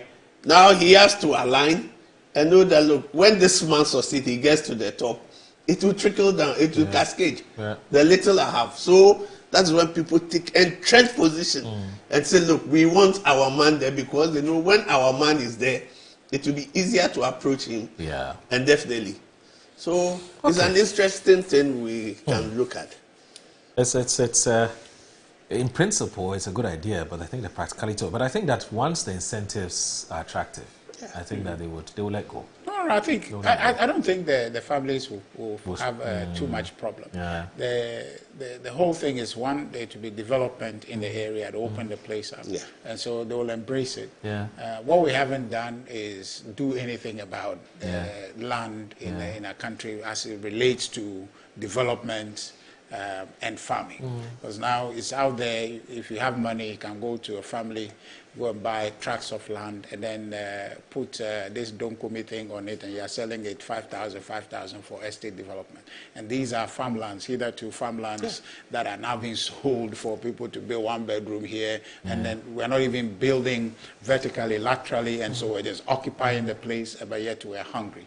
And so that is something we have to look at. If government would do that, I think the families will be willing. But he makes a very interesting point, isn't it? Which is the real estate sector, the real estate business, and how that in itself is a threat to the agricultural sector. He just makes a very interesting point that now families are giving out their lands for people to put up houses instead of doing farming because they find it more economically lucrative to give those lands. But of course, I think that quite related to that, you know, it's also the issue of galamsey, and I talked about it off air. You know, that they find it more lucrative now to give their lands for galamsey. Yeah. You know, and so I don't know how because if increasingly we're beginning to have a situation where our lands are being given out for galamsey and for real estate, then what's the future of our farming? What's the future of agriculture in this country? It's a difficulty. So if you think about Did you get it? Because it's happening. The future of agriculture, we should start fixing it from the policy makers. Right. Yeah. Agriculture science, those days we used to have agriculture science in our curriculum. Do you find agriculture science I'm sure it's still there. in the curriculum? No, it's still there. It's scrapped. Agriculture science, do you find it? In those days? Oh, yes. They still do it, but the only thing it is just mixed with maybe social science, a little portion. So you mean back in the day when there was a focus on it? There was a focus on it. Yes, of course. And back in the days, even the secondary schools, most secondary schools had farms. Yes. I think the government is canvassing for that to be the case now. Yeah. Exactly. I mean, National Service had it when we were in office. They started. Yes. So I think there's a drive now for all secondary schools to do so that. It tells you that the focus has been shifted. And while we are saying agriculture is the backbone of our economy, we are doing quite the opposite. The opposite. So hold on. So for me, agriculture. The thing is, Kojoga, how do we discourage? How do we disincentivize families who are considering giving their lands for people to do either small-scale legal mining or to go into real estate? And how does government get around this issue of, you know, how do we put it? How do we get these families to change their minds? You know, so that instead of giving your land, give it to government. We will take it. Yeah. And we'll do A, B, C, D for you. So maybe the land belongs to you. So like your studio here. Yes. You can host musical stuff and things here, but you choose to use it for Good Morning Ghana. Exactly. So Metro and Ignite Media, is that correct? Yes. You designate this place for that. Right. Yeah. So government through law can, I think we have zoning and stuff. So the government should come up with a policy that designates certain areas for some things. It's your land, but you can't go there and build there. If you want to do anything, it must be agric. We are not taking the land from you. But this tract of land from here to there, point A to B, is a designated agric area. That's not a bad idea. And that is law. That's not a bad idea. So if you want to do anything there, it must be agric or nothing. Right? And so that, I think, elsewhere, that's the situation. So it limits people. So if you are looking for investment and you go there and it is building you want to do, you say, well, this place is not agric. So it directs also attention to those areas and can actually accelerate the, agric thing that we want to do. But can you legally stop a family from deciding on the fate of their lands? Well, government plans the country. Development, but it is whilst development, you can legislate that the land here. We are not taking the government is not taking the ownership. You cannot use it for ownership from you, right? Yeah. They are not taking the ownership and saying that the land belongs to us or we have acquired it. You can only acquire it for national purposes. Right. Now, what you are going to do is that, look, we've designated that lands in this area should be used for these purposes. So whilst you are zoning it, is it mixed use or farming purposes? Okay. Right. Now, and if you run contrary to that, you would so trouble. All that, that's why they can even do a mixed use. That portion can be used for the real estate and others, but other portions will be for agriculture. Okay. Maybe in the Galamsey, you know, that I want to liken it to something like the cocoa board. You know, once you farm cocoa, the farm belongs to you, right? You can decide that this is the person I want to sell to, but the law says that it is cocoa board. You cannot trade in cocoa with another person. You have to sell it to cocoa board, right? So although the farm is yours, that's why cocoa board also gives back maybe the incentives and others to encourage you. We've not taken the land and the farm away from you. Right. But there's a policy that guides with some legislation. So you can't say that I have my cocoa, I'm going to sell my cocoa to another person and I'm not selling. It is criminal not to do that. So I think we can fashion and look at it so that at the end of the day we don't lose the land. Now, even almost all the places, real estate, sometimes I get worried. It's crazy. You see a whole estate, trees are not being planted. There's no tree. You know, I was telling you the motorways part. This was like maybe if I say the year, I'll feel too old. But that tract of land, there was this buffer that was, you know, by the motorway. There was all farms. The police officers were farming there and all of that stuff. And that's where we used to go to farm. But now today is all concrete. It's locked in. The motorway is actually suffocating in the midst of all of that. So that's something that we need to look at. But this idea that we're talking about, it works. Look, just recently, you know, in September, I was in the States, and a friend of mine who is into car business has, I think, about an acre and a half in the city of Denver, where he dismantles vehicles and all of that. The city wrote to him after a while. He leased, I think he bought the land from someone, and the owner didn't tell him the zoning requirement in the area. So he was using it to dismantle vehicles and all of that. When the city realizes that oil is pouring on the ground, and that is not what is acceptable to be done over there, he was dislodged. He paid, I think the arrangement he had with the owner is rent to own. So whatever he's paying over a period of time, the land becomes his. After 2 years, they said, no, you can't. The city realizes you're pouring oil on the soil, and so you can't continue to be there. That's not the purpose for that land. Okay. If you want that, go to that faraway place. He has to move. He has to move. And so if we designate it's your land, the person who sold it to him, it is his land. But what he's doing on the land has development implication, so the state controls that. Just like the land is yours, but the mineral in it is not yours. So the state has that. So we can use that to, you know, designate certain areas to say that that one is a no-go area, it's agric. That will drive that. So if I'm looking for agric land, I know if I go here, I'll find it. And that will be a bit more streamlined. But of course, he made a very good point, just finally on that. You know, the security forces, you know, getting into farming is a very ingenious idea. Look, when the army, the Ghana army recruited recently, the unfortunate instance that we saw, but just look at the number. Okay? I saw Accra, I was in Ho, so I saw that over a period of days. The energy, the young people, that's pure productive energy. Okay, grouped in that space to go and sit in the military to do one thing or the other. Now imagine that you create a certain avenue in that where you put it, be a situation where the army is intentional, police is intentional, we're recruiting these excesses because we want to channel them into agric, right? So you are a police farmer.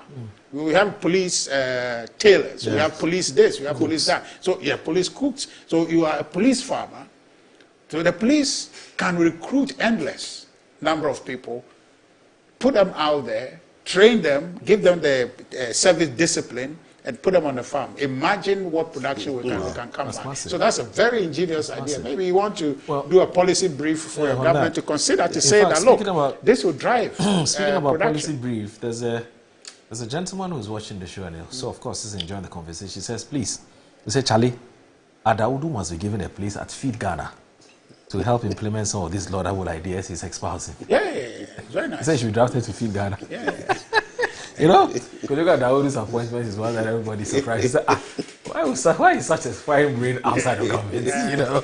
Anyway, well, it's still contributing, so that's useful. That's true. Anyway, so watching Good Morning Ghana on Metro TV. When we return, we have two very important conversations to have. So, just when the NDC was preparing to campaign vigorously in Bandai, following that High Court's ruling that asked for a rerun of elections or polls in that constituency, the Supreme Court has given a ruling, or a judgment or a decision, which now has put spanners in the works of the political parties.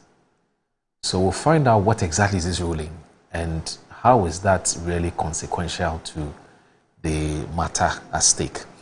And then also we would try and squeeze in the Attorney General and Minister of Justice's presser yesterday, where we're told that the former Finance Minister, Ken Ofori-Atta, finally, the Attorney General's department, the Attorney General Minister of Justice has been able to prepare a docket, and they filed whatever processes they need to file to America, and they're expecting some response from the American authorities regarding Mr. Ken Ofori-Atta. It has to do with the extradition process. That's what I'm talking about. So we'll find out about these two issues when we return from the break. Please stay with us. Don't go anywhere.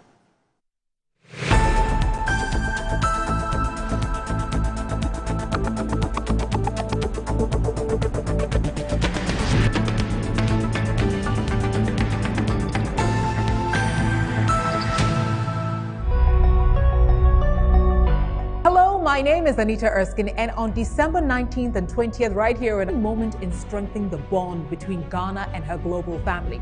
Under the theme Resetting Ghana, the Diaspora as the 17th Region, this summit, hosted by His Excellency the President of the Republic of Ghana, John Dramani Mahama, will bring together leaders and experts from around the world to advance partnerships, explore reparations and heritage linkages, and of course, mobilize diaspora talent for national development.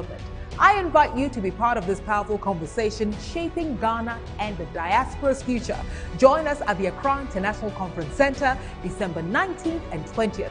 Do register at www.diasporasummitghana.org. See you there.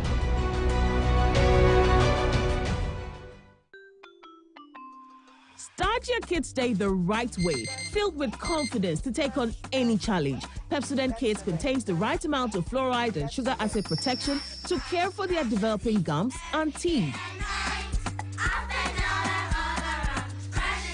Grab either orange or strawberry so they brush with the sweet flavor they love morning and evening. Pepsodent Kids, giving your children a bright smile for a brighter future.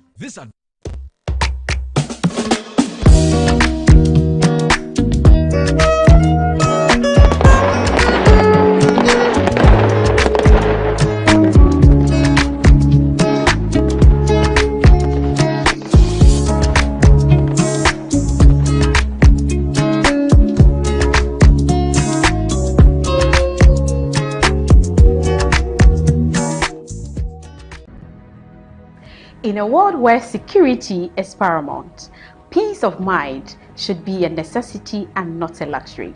This is why Virtual Security Africa has created a special discount package up to 30% on our 4 and 8 channel high definition cameras. We are more affordable now than ever. With as low as 4,130 Ghana cedis, you can get 4 high definition cameras, 3 terabyte hard drive, cables, and a digital video recorder. With 6,440 Ghana cedis, you will get 8 high-definition cameras, 3 terabyte hard drive, cables, and a digital video recorder. Why choose us? Because we offer top tier quality you can trust, lifetime after sale support, 2 years warranty, and you can view our systems remotely. Sidinoa PK. Spend less, secure more. Call us on 055 874 0764 and 050 331 4068. Virtual Security Africa. We will beat the advertised price of 80.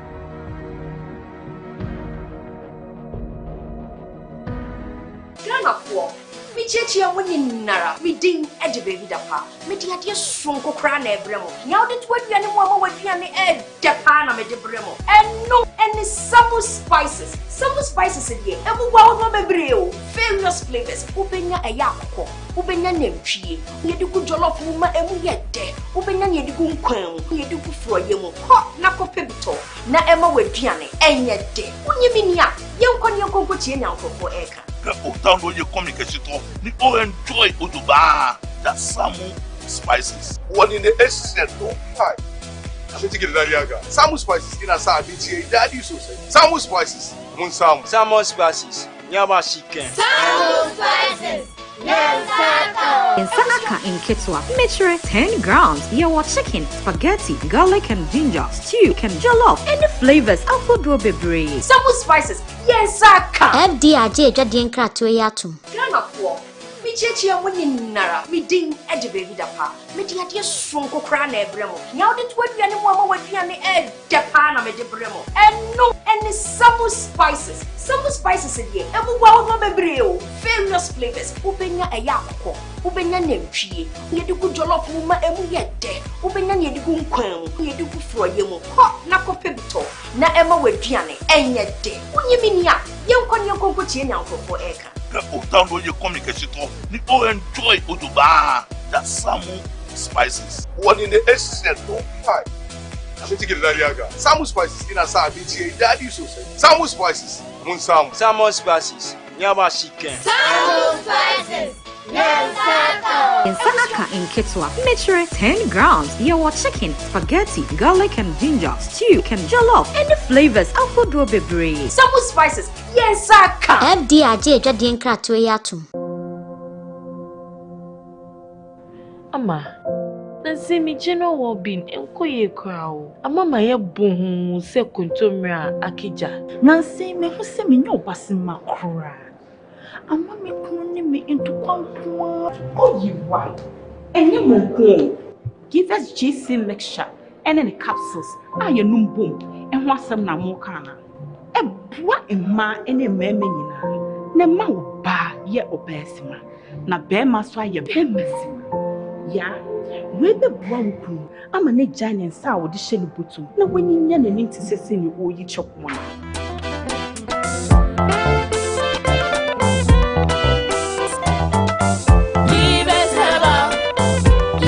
Give us GC mixture and then a capsule. Achesa. A pin for a batter, one more menu for one and if you do me. My line of work, a confident smile is everything. Kel Charcoal Toothpaste keeps me on top of my game and ensures my smile is always radiant and bright. With the tiring nature of my job, we spend several hours under the scorching sun. To keep our teeth white and our breath fresh all the time, we use none other than Kel Charcoal Toothpaste. Kel Charcoal Toothpaste. You're on a Kessie and in a kit one. Samayo kendini. Ehu be here. Semetra sapapadia to ama me manfo. Kel Charcoal's natural ingredients. Eno bomb se ho ban. E mane swen ne sanso mama hotoso e wo bedwam. Kel Charcoal Toothpaste. Choose Kel Charcoal Toothpaste for anti-cavity, whiter teeth, and fresher breath all day. Available in 80 gram and 150 gram. Grab yours today. Kel, happy smile. This advert is FDA approved. The festive season is here again, and your most preferred estate partner is giving you 25% discount on land sale. Yes, for our Bronya Asase promo, Estate Masters is offering this massive discount for outright purchases. This includes free indenture, free site plan, and a free site visit. So what are you waiting for? Rush now and secure a plot of land while it is still hot.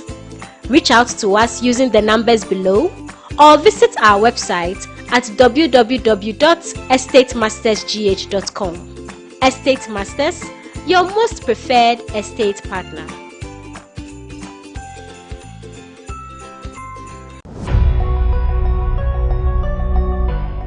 My name is Anita Erskine, and on December 19th and 20th, right here in Accra, Ghana, we will gather for the Diaspora Summit 2025, a defining moment in strengthening the bond between Ghana and her global family.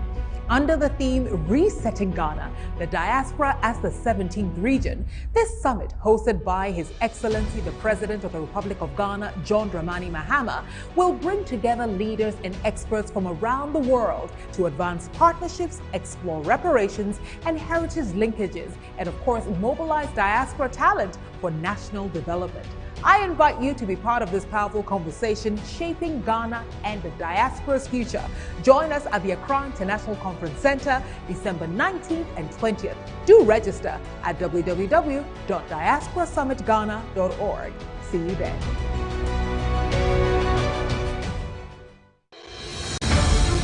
Metro TV presents the Jollof Festival. Get ready for non-stop entertainment, vibrant vendor booths, and yes, free food for everyone. We're calling on all vendors, cooks, and food lovers from every corner in Accra to Metro TV. Step into the spotlight for a blazing friendly Jollof Showdown. 5 embassies, 5 flavors, 1 crown. Who takes the Jollof crown? Ghana, Nigeria, Cote d'Ivoire, Senegal, and Sierra Leone represented. All you need to do is to make your way to the premises of Metro TV, Dr. Isaac Street, Northridge, Accra on Saturday, 20th December 2025 for free jollof. It is totally free and open to the public. Guys, you don't want to miss out on the best jollof of the day. The Jollof Festival. Don't miss the heat.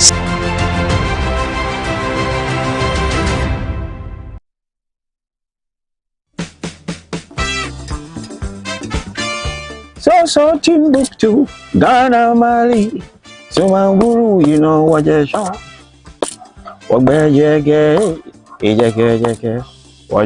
Hello, Ghana.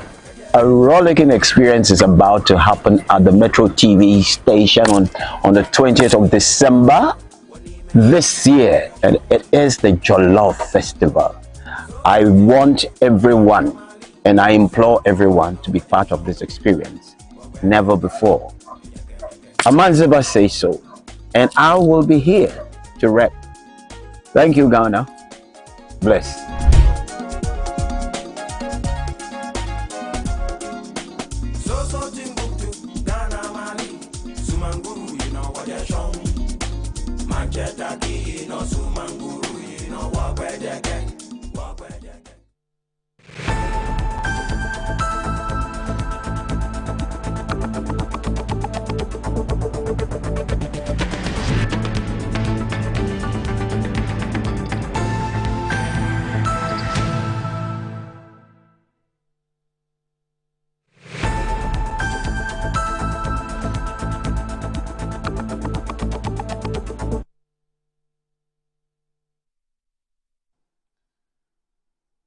You're watching Good Morning Ghana on Metro Television. The show is also live on 94.1 FM. And, well, my name is Audu Moro. I still have Richard Ayagba, who is the Director of Communications of the New Patriotic Party with us, and also Victor Kojoga Adawudu, who Legal Directorate. But before we even proceed with our conversation, I need to remind you again. Yes, here we go. You see? Yes. So it's going down tomorrow. You asked for it, and we've done exactly what you said you wanted. Jollof Festival, yes. In fact, I'm actually considering putting this T-shirt on before we proceed with the conversation. But we'll see. I'll seek permission from my producer whether I can put it on my kaftan. Yes, but that's the T-shirt for tomorrow's big event. It's a Jollof Festival. We are feasting. We're wining and dining tomorrow with our cherished you know, what I call it, patrons who will be joining us tomorrow with their family and also some friends and also some invited guests to help to join us whilst we feast whilst we enjoy. It's Christmas. Christmas is with us, and so it's called It's Enjoyment Time. So it's about the Jollof Festival. 5 embassies, 5 flavors, 1 crown. Who will take the Jollof crown? Is it going to be Ghana, Nigeria, Ivory Coast, Sierra Leone, and Senegal? Which of them who will take the crown? So it's Metro TV's Jollof Festival 2025. It's happening tomorrow, 20th December 2025. Here, Metro TV premises is free food, music, vendors, Jollof showdown. So if you're a restaurant, an eatery, or a chef and you're into Jollof, grab the opportunity to exhibit your Jollof at the Metro TV Jollof Festival special Jollof tasting booth. And so for inquiries, please call the number 0266 180927. 0266 180927. You can actually start arriving here from 11 a.m. because by which time the vendors would have, would have brought the food that they have made for you, so you can start tasting them before the other cooking, starts. So Richard, we want to officially invite you to tomorrow's event. It's Jollof Festival. If you have some time, please pass by. You can either taste the Sierra Leone one or Senegal one, Ivory Coast, Ghana or Nigeria. Yeah. Also, I don't know, but you like Jollof? Yeah. So if you have some time tomorrow, please pass by. Yeah. I'll pass by. Yes, please do. I think after 11. After 11. After 11, yes. Let's miss after 12. Okay. Yeah, because they have to come and set up and do the cooking and so on and so forth. And they cook live? No, okay, so here's the thing. It's two categories of people. The vendors will bring their food. Okay. So there are vendors who want to come and showcase what. So for instance, if you take a place like Champion Jollof, or you take a platter, they'll bring their food already cooked. They'll bring it and then they'll share. That's one. And then there are people who will also come and cook for their respective embassies. Oh, okay. The officials will be here. I'm even told some of the ambassadors and things will be here because they want to show that, look, they are better makers or cooks for Jollof. And so that's where the competition. It's a very subtle competition. Nobody's going to win a crown. It's paying it. Yes. But I think we know who has the crown. It's not. It's not up for contest. I should not be biased. Yeah. Is this with or without prejudice? The bias is in the taste. Well, so this bias is in the taste. It has basis. Yeah. It's a winnable bias. Thank you. Anyway, so we're begging for some extra time. We hope that the government management grants us this extra time because we have 2 very important conversations to have. Should we start with Bandai or start with yesterday's presser by the Attorney General? I think we can start with. I'm flexible today. Yesterday's presser. Okay, let's get on with it. So we're told that Furiata arms himself with elite American lawyers to fight his extradition in the U.S. But I'll start with the other one. I don't think we'll spend much time on this online scam. We don't even know them. But the Daily Graphic today is reporting that Yoko smashes online scam in Ghana, UK, recovers $15.19 million. Kester Abraham Crunchy is reporting that the Economic and Organized Crime Office has recovered $15.19 million from an international online investment scam that targets Ghanaian and British citizens. The recovery, described as groundbreaking in the fight against cybercrime and money laundering, involves tracing and seizing cryptocurrency assets held in offshore wallets. The Attorney General, AJ, Minister of Justice, Dr. Dominic Akuritinga Ayeni, who announced this at the press briefing in Accra yesterday, also revealed that the office had formally requested the extradition of the former finance minister, Ken Ofori-Atta, and his former chef de cabinet, that's Ernest Dakun Akori, from the United States to face corruption-related charges in Ghana. Now, detailing the sophisticated online investment scam, the Attorney General said a criminal network predominantly of Chinese and Malaysian nationals established a Ghanaian company in 2019 as a front. The company, registered for general trading and online trading and marketing, operated an e-commerce website. Now, victims were lured into paying registration fees and purchasing investment packages ranging from $770 to $9,240 with promises of fantastic earnings from operating trading accounts and online shopping. The scheme, a classic Ponzi structure, encouraged victims to recruit others. Payments were accepted via mobile money, cash, and cryptocurrencies. Now, a crucial break in the case came from a how-to video produced by the criminals themselves, which helped the Yoko analysts to trace the crypto wallet used to launder the proceeds. Using advanced blockchains held on OKX, cryptocurrency exchange based in Seychelles. Now, OKX's own systems had flagged the cluster of transactions as potentially fraudulent, indicating that they originated from a single internet protocol IP address.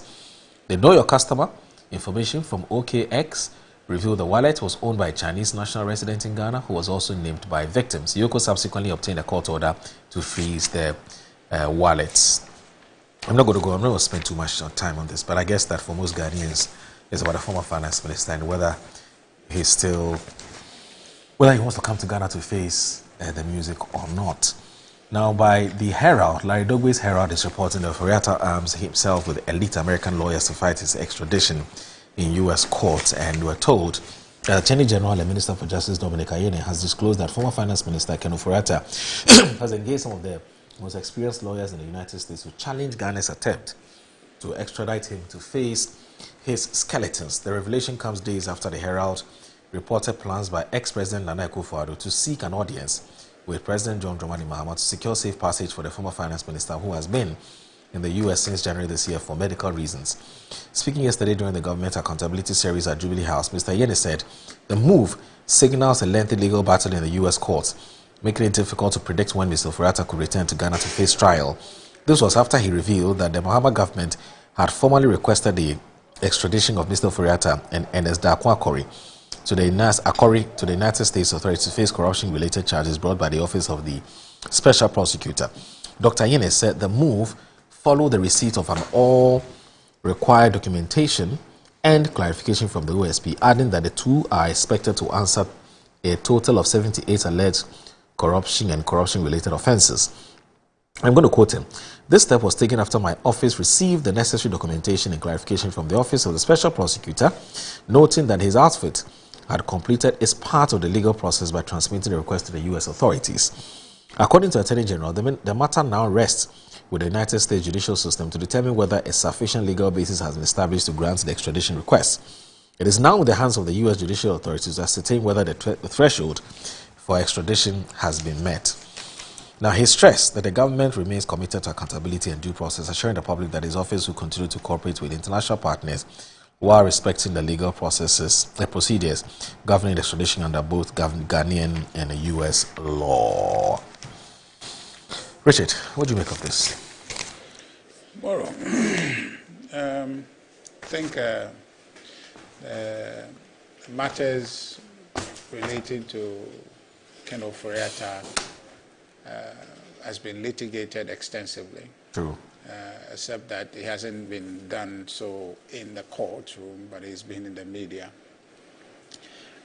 Recently, there's some publication creating the impression that His Excellency Nana Addo Dankwa Akufo-Addo was behind the scenes seeking to make intervention to shield Ken Ofori-Atta from any legal processes to determine whether the allegations against him have merit. And there was a very clear and straight to the point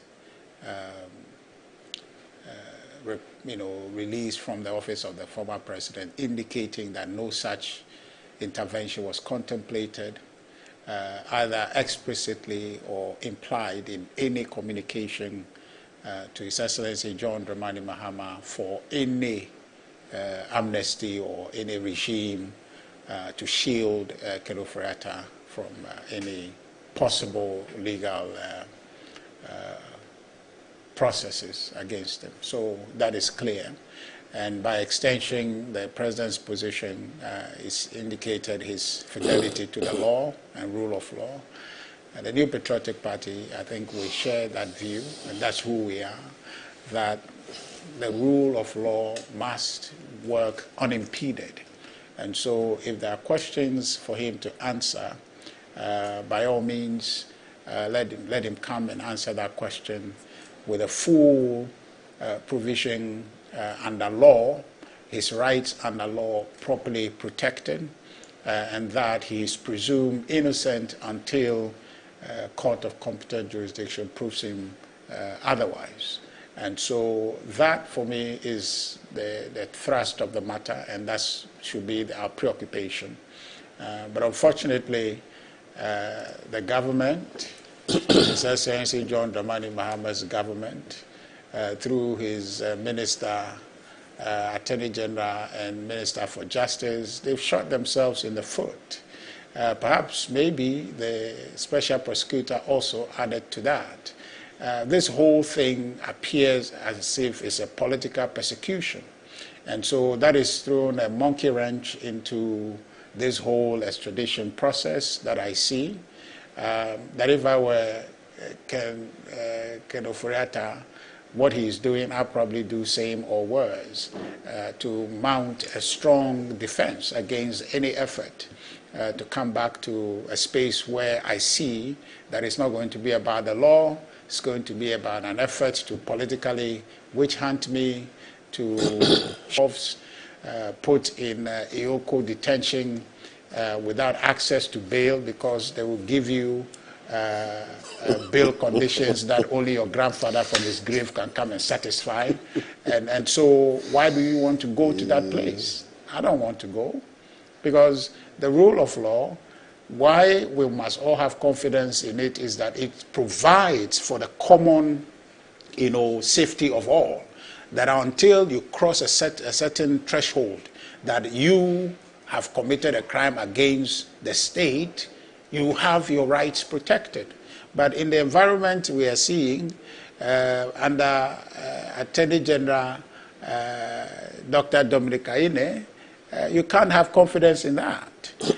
Under the current security leadership, you can't have confidence in that. They arrest you and tell you, bring your grandfather. Your grandfather has been dead for many years.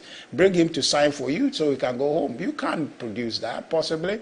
And so if you are not able to do that, they keep you there until they themselves feel like, go home. That's not a good system for us to have confidence in. So I think that while Ken, in my understanding, and the kind of person he's been, and the kind of attainment, that he's reached for himself in this country, he's not a flight risk necessarily, but when you create a certain environment which in its look and feels appears retributory, and people feel that they cannot get justice, then they must exercise survival instinct to say that, no, I don't want to go there. It's not about the law at this point. It's about what you are going to suffer. And if you walk full steam ahead into that kind of environment, I don't know how wise you would be. So I think that let the law work. They made a formal request for his extradition. I think that the processes in the U.S. courts will play out. And I think that he has a strong case, that he's not being sought for a fair process. He's being sought to be persecuted.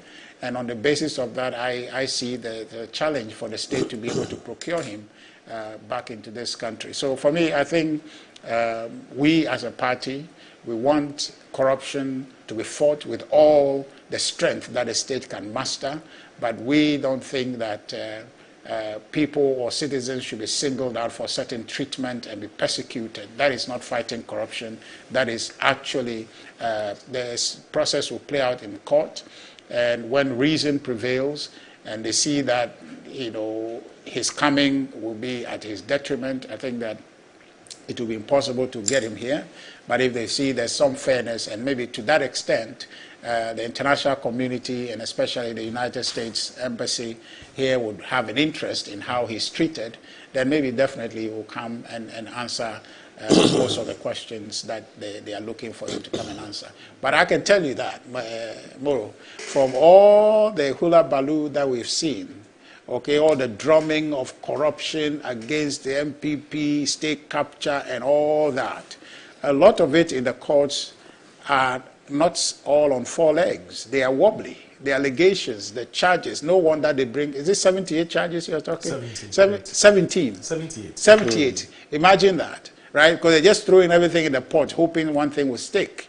You understand? There is no targeted charge and this is. So the whole allegation against this government and that won the NDC this election, oh, MPP is corrupt, friends and family and all of that stuff they've done, Moro, till now, you would expect that by now people would have been found guilty in chains. But no, we don't have that. Most of the cases, except that maybe you might not talk about that, but some of them now, the people that the Attorney General think will be the silver bullet to their convictions and all of that, people are now giving evidence to strengthen the position of the persons that they say have corrupted themselves. So this government is actually facing difficulty. And more, you remember we had a conversation, I sat here when our good friend, the former Auditor General, Mr. Daniel Dombolevo, said that, oh, the whole business of ORA was garbage they collected.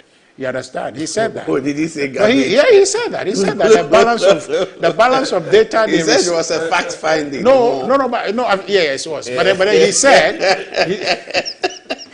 he said the balance of the data they got was rubbish. You understand? And then you saw your own brother, the Deputy Attorney General, Justice Streamside, come to say that all the estimation that is on billions they are going to retrieve from oral and all that is not accurate, and that nothing like that possibly would be recovered. So I'm saying that there is this whole picture created that this thing is so corrupt. Now you are faced with evidence. The evidence is not coming. And so I believe that much of the issues, level 78 charges or whatever against Ken Ofori-Atta will come to naught when they meet in court, because truth is determined in the court, right? Everything in the media, you and I, we can sit here and say, oh, Ken is guilty as charged, is this and that, but it's in the court that the truth is determined.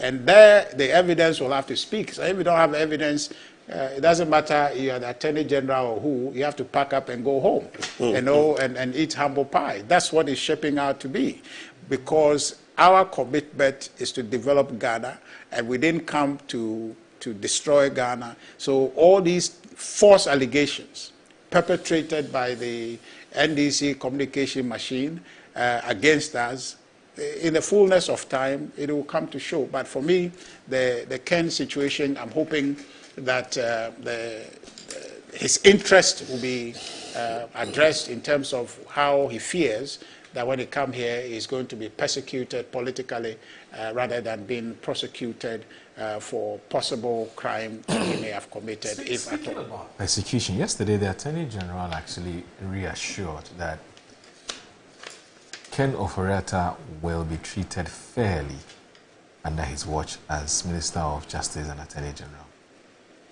Does that assuage, I mean, is that enough to assuage any? You should ask yourself, any fears? Moro, does that give you your self-confidence? Because others were not treated the fair way that he's talking. Right. So if anything at all, the Attorney General should admit that some of the treatments of the people beforehand were not proper. Okay? If he makes that admission, then we know that there's some remorse and then repentance. And so then sets you up for improvement. But if you have not admitted that and you're just saying that, oh, tomorrow I'll be nice, but then you have not agreed that yesterday you were not nice, then it just tells me that you just want to procure me, and once you procure me, I'm in your grips, and then you go back to your element. And that for me is a challenge. So I think that if I were Ken, committed to trying to answer the questions. And in fact, when he started with, what's his name, the special prosecutor and all of that, he was ready to avail himself remotely and say, let's answer the questions. And if we get to such a point that, you need my presence, I'll come. But meanwhile, I'm trying to get well. But I can speak to you. Okay? He can do that. We've suggested that, look, in a matter to do with this Airbus situation, the special prosecutor traveled around the world to go and talk to the individuals in the matter. He didn't necessarily use Interpol to extradite anybody in that matter. He went to talk to people. So why can't you do the same? Ken is not hiding. Ken has assets in this country. He's built himself in this country. You can find him. Okay? So why don't you go there and talk to him? Talk to him remotely. When COVID came, Moro, Now, before, a lot of people, when they were doing online school and all of that, they didn't think that it was appreciated. You know, if somebody came to obtain my degree online, you'd be like, what was that? But now, following COVID, all of these things have been mainstreamed. So you can, don't you have courts, online courts now? Yeah, you have online courts. During the vacation. Absolutely, that's online courts. So what is wrong with engaging Ken whilst he's trying to be better, and you engage him that way? Right? So you do that. Well, there's kudos. I was going to criticize the Attorney General, but I hear that efforts to procure Sedinam Tamaklo is underway, so there is some kind of parity. They are giving 1 point for that, for doing that, because really you just want to appear to be fair. Okay, that things are being done properly and all of that. So as for Ken, I think that now the matter is in the courts, so the courts will deal with it, and then maybe whatever the outcome is, I think that we'll all be waiting to see.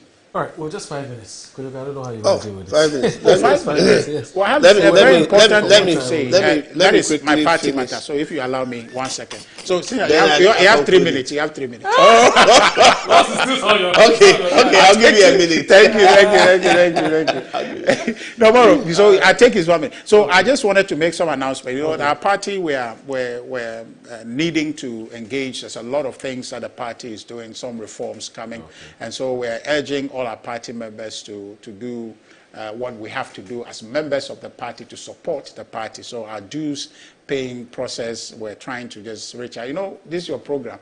A lot more NPP people watch it than the NDC. So that one is record. Let me just tell you. So for all the NPP... What's the research?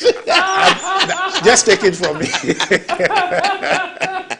So all my good MPP people who are watching, the party needs you. Let's support the party to contribute and pay your dues. You can do so on your phones. It's *920*270# and then pick the prompt 4 and follow that to pay your dues.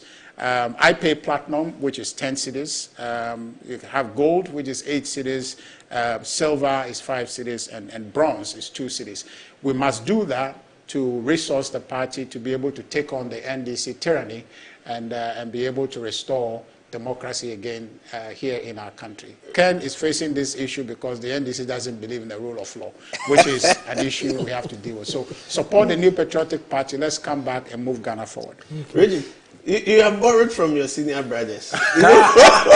This was what we did, and they have learned from it. That's a good thing. Okay. Well, good ideas can be learned. Yeah, definitely.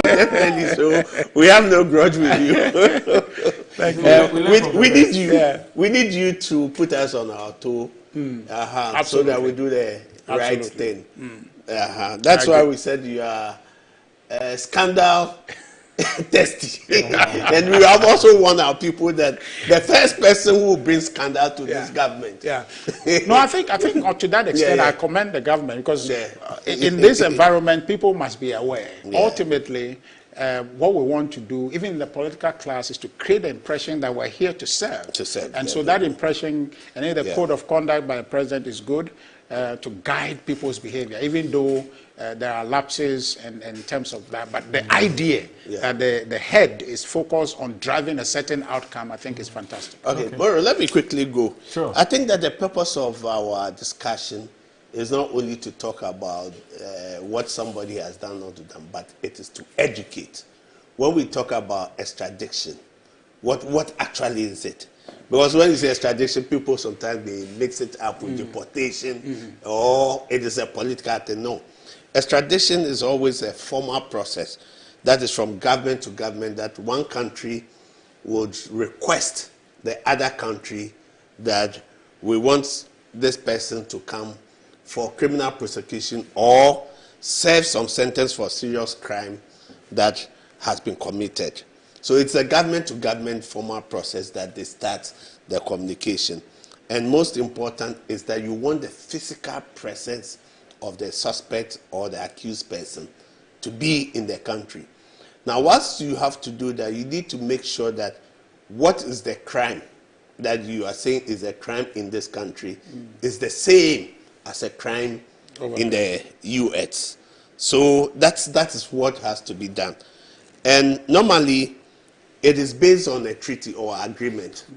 That agreement we have that, look, we can exchange our fugitives, we can exchange people who are alleged to have committed a crime. So that is how it is done. Now, when that is done, the country where you are requesting would have to look at, there will be legal reviews. Right? They want to see the document, review it, the charges that has been put, and sometimes judicial decisions will be made. I think I've done one of the extraditions in this country, I think about some years ago. That you remember that Wilmot case I did. So they look at it. So it's a right for Ken Ofori-Atta to decide that, look, whilst the process has been brought, I would also go to fight that I should not be brought to Ghana. Now, the only exception why the justice system will refuse to be extradited to the country requesting is that when it smells of political persecution, right? And what the political persecution would be, it's in that sense, then the person can now say that I want a political asylum in that country. But mostly, the cases that had happened in Ghana here, where we had to extradite people to the UK, to the US, and the rest, it failed. Because you need to establish that there's a political persecution, or you have done something that your opponents really, it is not about to serve or face justice or persecution. So that's the difference. So when it's extradition, it's for criminal sentence, criminal justice. Deportation is for immigration violation. Now, what is Ken Ofori-Atta, who has served this country, right? Served this country in his position as Minister of Finance. Like, he should not be afraid to account for his stewardship. You see, I always say charges and the rest that has been put before the court are allegations. Until you have the facts, you have the evidence which has been substantiated, that is when the court will give the decision. So if you don't, your facts are not strong, your evidence cannot convict, no matter what you put before the court, right? You will not succeed, because the judge is only to add the law, what it says, and the evidence, put it together. Whether you've been able to prove, right, beyond reasonable doubt that this has been done. So the Constitution has always guaranteed that there will be a fair trial, the right to fair trial, Article 19. So it is not for the Attorney General. He's only adding to what the Constitution has already guaranteed, that there will be a fair trial. And I think that we have known, or we've been told, that during his tenure as Minister of Finance, he was not on salary. It was gratis for this country. So if you could do all this and the allegations, why would you think that, look, I need to claim that my family name? I don't want it to be a blot and say that I'm running away from justice, right? And I believe that if there is any issue, he thinks that it is political, right? I'm sure that that will be taken care of. You know, gone are the days, I was speaking to one Supreme Court judge. Then he said one of the underlying policies that they took, the court, was that, you know, with change of government, people who had been ministers, had served the country, now are seen as thieves, just based on allegation. So it got to a point, the court has to even say that, look, some of them, when they come, we can give them bail on self-recognizance. Are you getting it? No. Now, it was when I think the judiciary had also seen, and some of the service seen, that maybe we give these people the bail, the next time we would see they're out of the country. It becomes difficult getting them, right? So I'm sure that it is based on circumstances that sometimes it's not like it being weaponized, but we want to make sure that you will be in the country to face justice. That is why you may see some of the conditions that have been put together, and sometimes it's excessive or onerous. Okay. Right? And is the court also reviews some of this. So it is not deliberate to say that we want. That has been the position that, look, these former ministers and the rest give themselves recognizance bill. Okay. But things had been changing. Unfortunately, sometimes it's the health issues that comes in. Okay. And that was the health issues that they have to attend to medical review and the rest. Okay. Right? They go. But for me, I think one important thing that would solve that problem for us is this Mahama Care. Right. Because what I know about the Mahama Care is not generally that it is going to be for everybody. There's a threshold. But what they are doing is to try to retool our hospitals. So this simple ailments that you have to travel, there will be that technology transfer. Because we need to bring in the experts, bring in the tools. So whilst they work here, right, there will be that transfer of it. So I believe that, look, there's a long history when it comes to the Ofori-Atta family. Okay. His father has served this nation before as a deputy minister, two times member of parliament. Okay. He should come, right? And if there's nothing to fear, because the legal system, I've always said, you can do the political machinations here and there, but what the law says, and if you put fidelity to the law, right, it's always a rule of law. You may think that the system, sometimes will switch, but whatever they have, decisions they have, when you're on the other side, you realize that it stands the test of time. Most of the time, I look at the decisions, you may say that, this decision that the court gave, was it okay? Maybe you may not be happy with it. But as time goes on, you use that same decision against your opponent. You use the same decision against your opponent. Let me ask you this. So we want Ken Ofori-Atta in this town. Yes. To come and face criminal charges. Yes. Quite clearly, he's unwilling to come. Because from what the Attorney General said yesterday, which is that a man has procured the services of top elite lawyers to defend him, means he doesn't want to come. Yeah. But at the same time, the OSP is in court. Initially they were not sure whether it would be a good idea to go to court without, physically. So there's a trial absentia. Okay. So educate me on that. As was done on Sedinam. No, but in the case of Sedinam, she was here. She was the part process of the trial. started. And then at some point, she sought permission on health grounds and things and left and didn't come back. But he's not here at all. My question is that if the court pronounces him guilty, what happens to him? No. So the sentence, So if they pronounce you guilty, the sentence will be on you. So anywhere they found you within the jurisdiction, right? No. Which jurisdiction? That's where the extradition can still come in. That you have been sentenced. So we are looking for you to come and serve your sentence.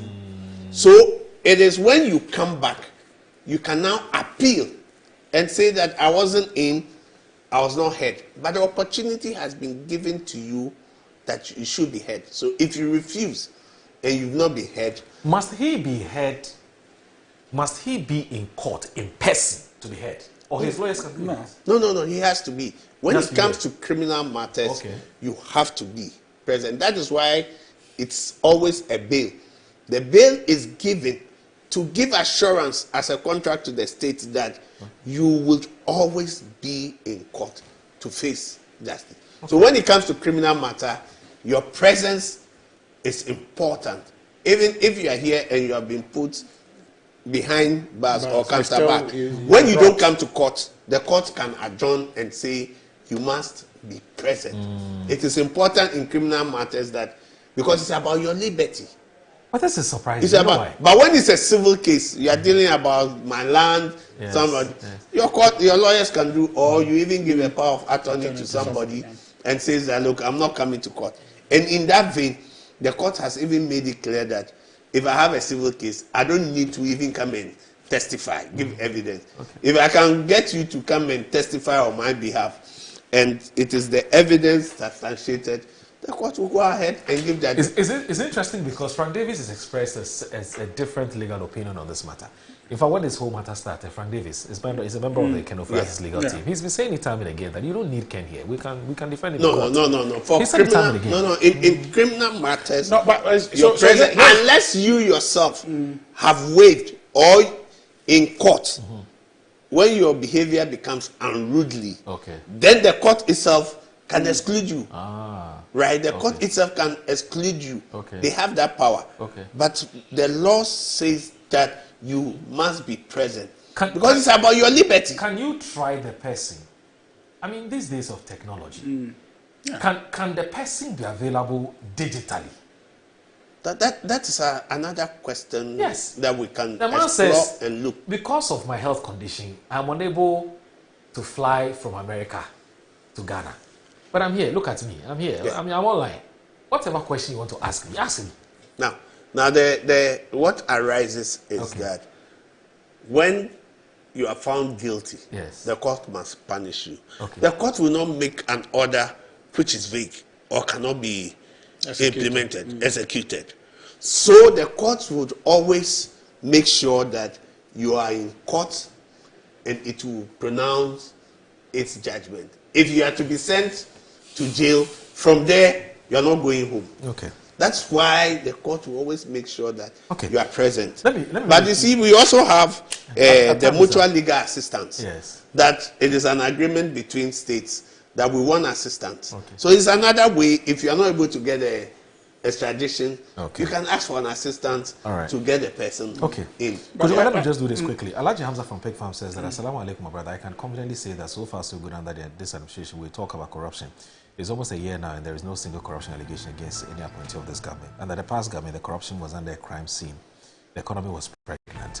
Dr. Musa of the NDC says, Juma Mubarak Moro, once upon a time, Mr. Ken Oforiatta, the former finance minister, his own party MPs, about 8 to 9 of them, wanted him to resign, and he said there was no way a father should abandon his children in times of difficulties. Today, the same father has forgotten that his children need him home badly. What a world. Honorable Adongo was right about his Piccadilly movie story in regards to Council Kojoga. Now, let me just do this quickly. And I've had these calls from a lot of your party folks who are saying that regional communicators are only allowed to go on media stations if they are aligned to Dr. Mahmoud Bawumia. Have you heard this? I've had a lot of calls this week that there's some discrimination when it comes to media communicators in the regions. No. You haven't heard about this? No. Well, I've heard a thing like that, but then it's not true. In fact, 2 weeks ago, we had a meeting to that effect. There isn't any such, but of course, people would have objections to this thing. So it's an internal political issue, but there isn't any such discrimination. There is none. And it's not even necessary. Because the communication is what we come here to do. It is to the public. It is not to the party. And so if I am supporting a candidate and I'm not allowed to come and sit here, it's the party that is suffering, not a candidate that is suffering. So we don't have anything like that. But I was just going to say on the Davis matter. The time is up, unfortunately. On the Davis matter, he's referring to the pre-trial matters where the OSP was seeking to engage them. So not a trial. Thanks for that. Thanks for that clarification, correction. Thanks. Juma Mubarak, thanks for watching Good Morning Ghana. Bye-bye.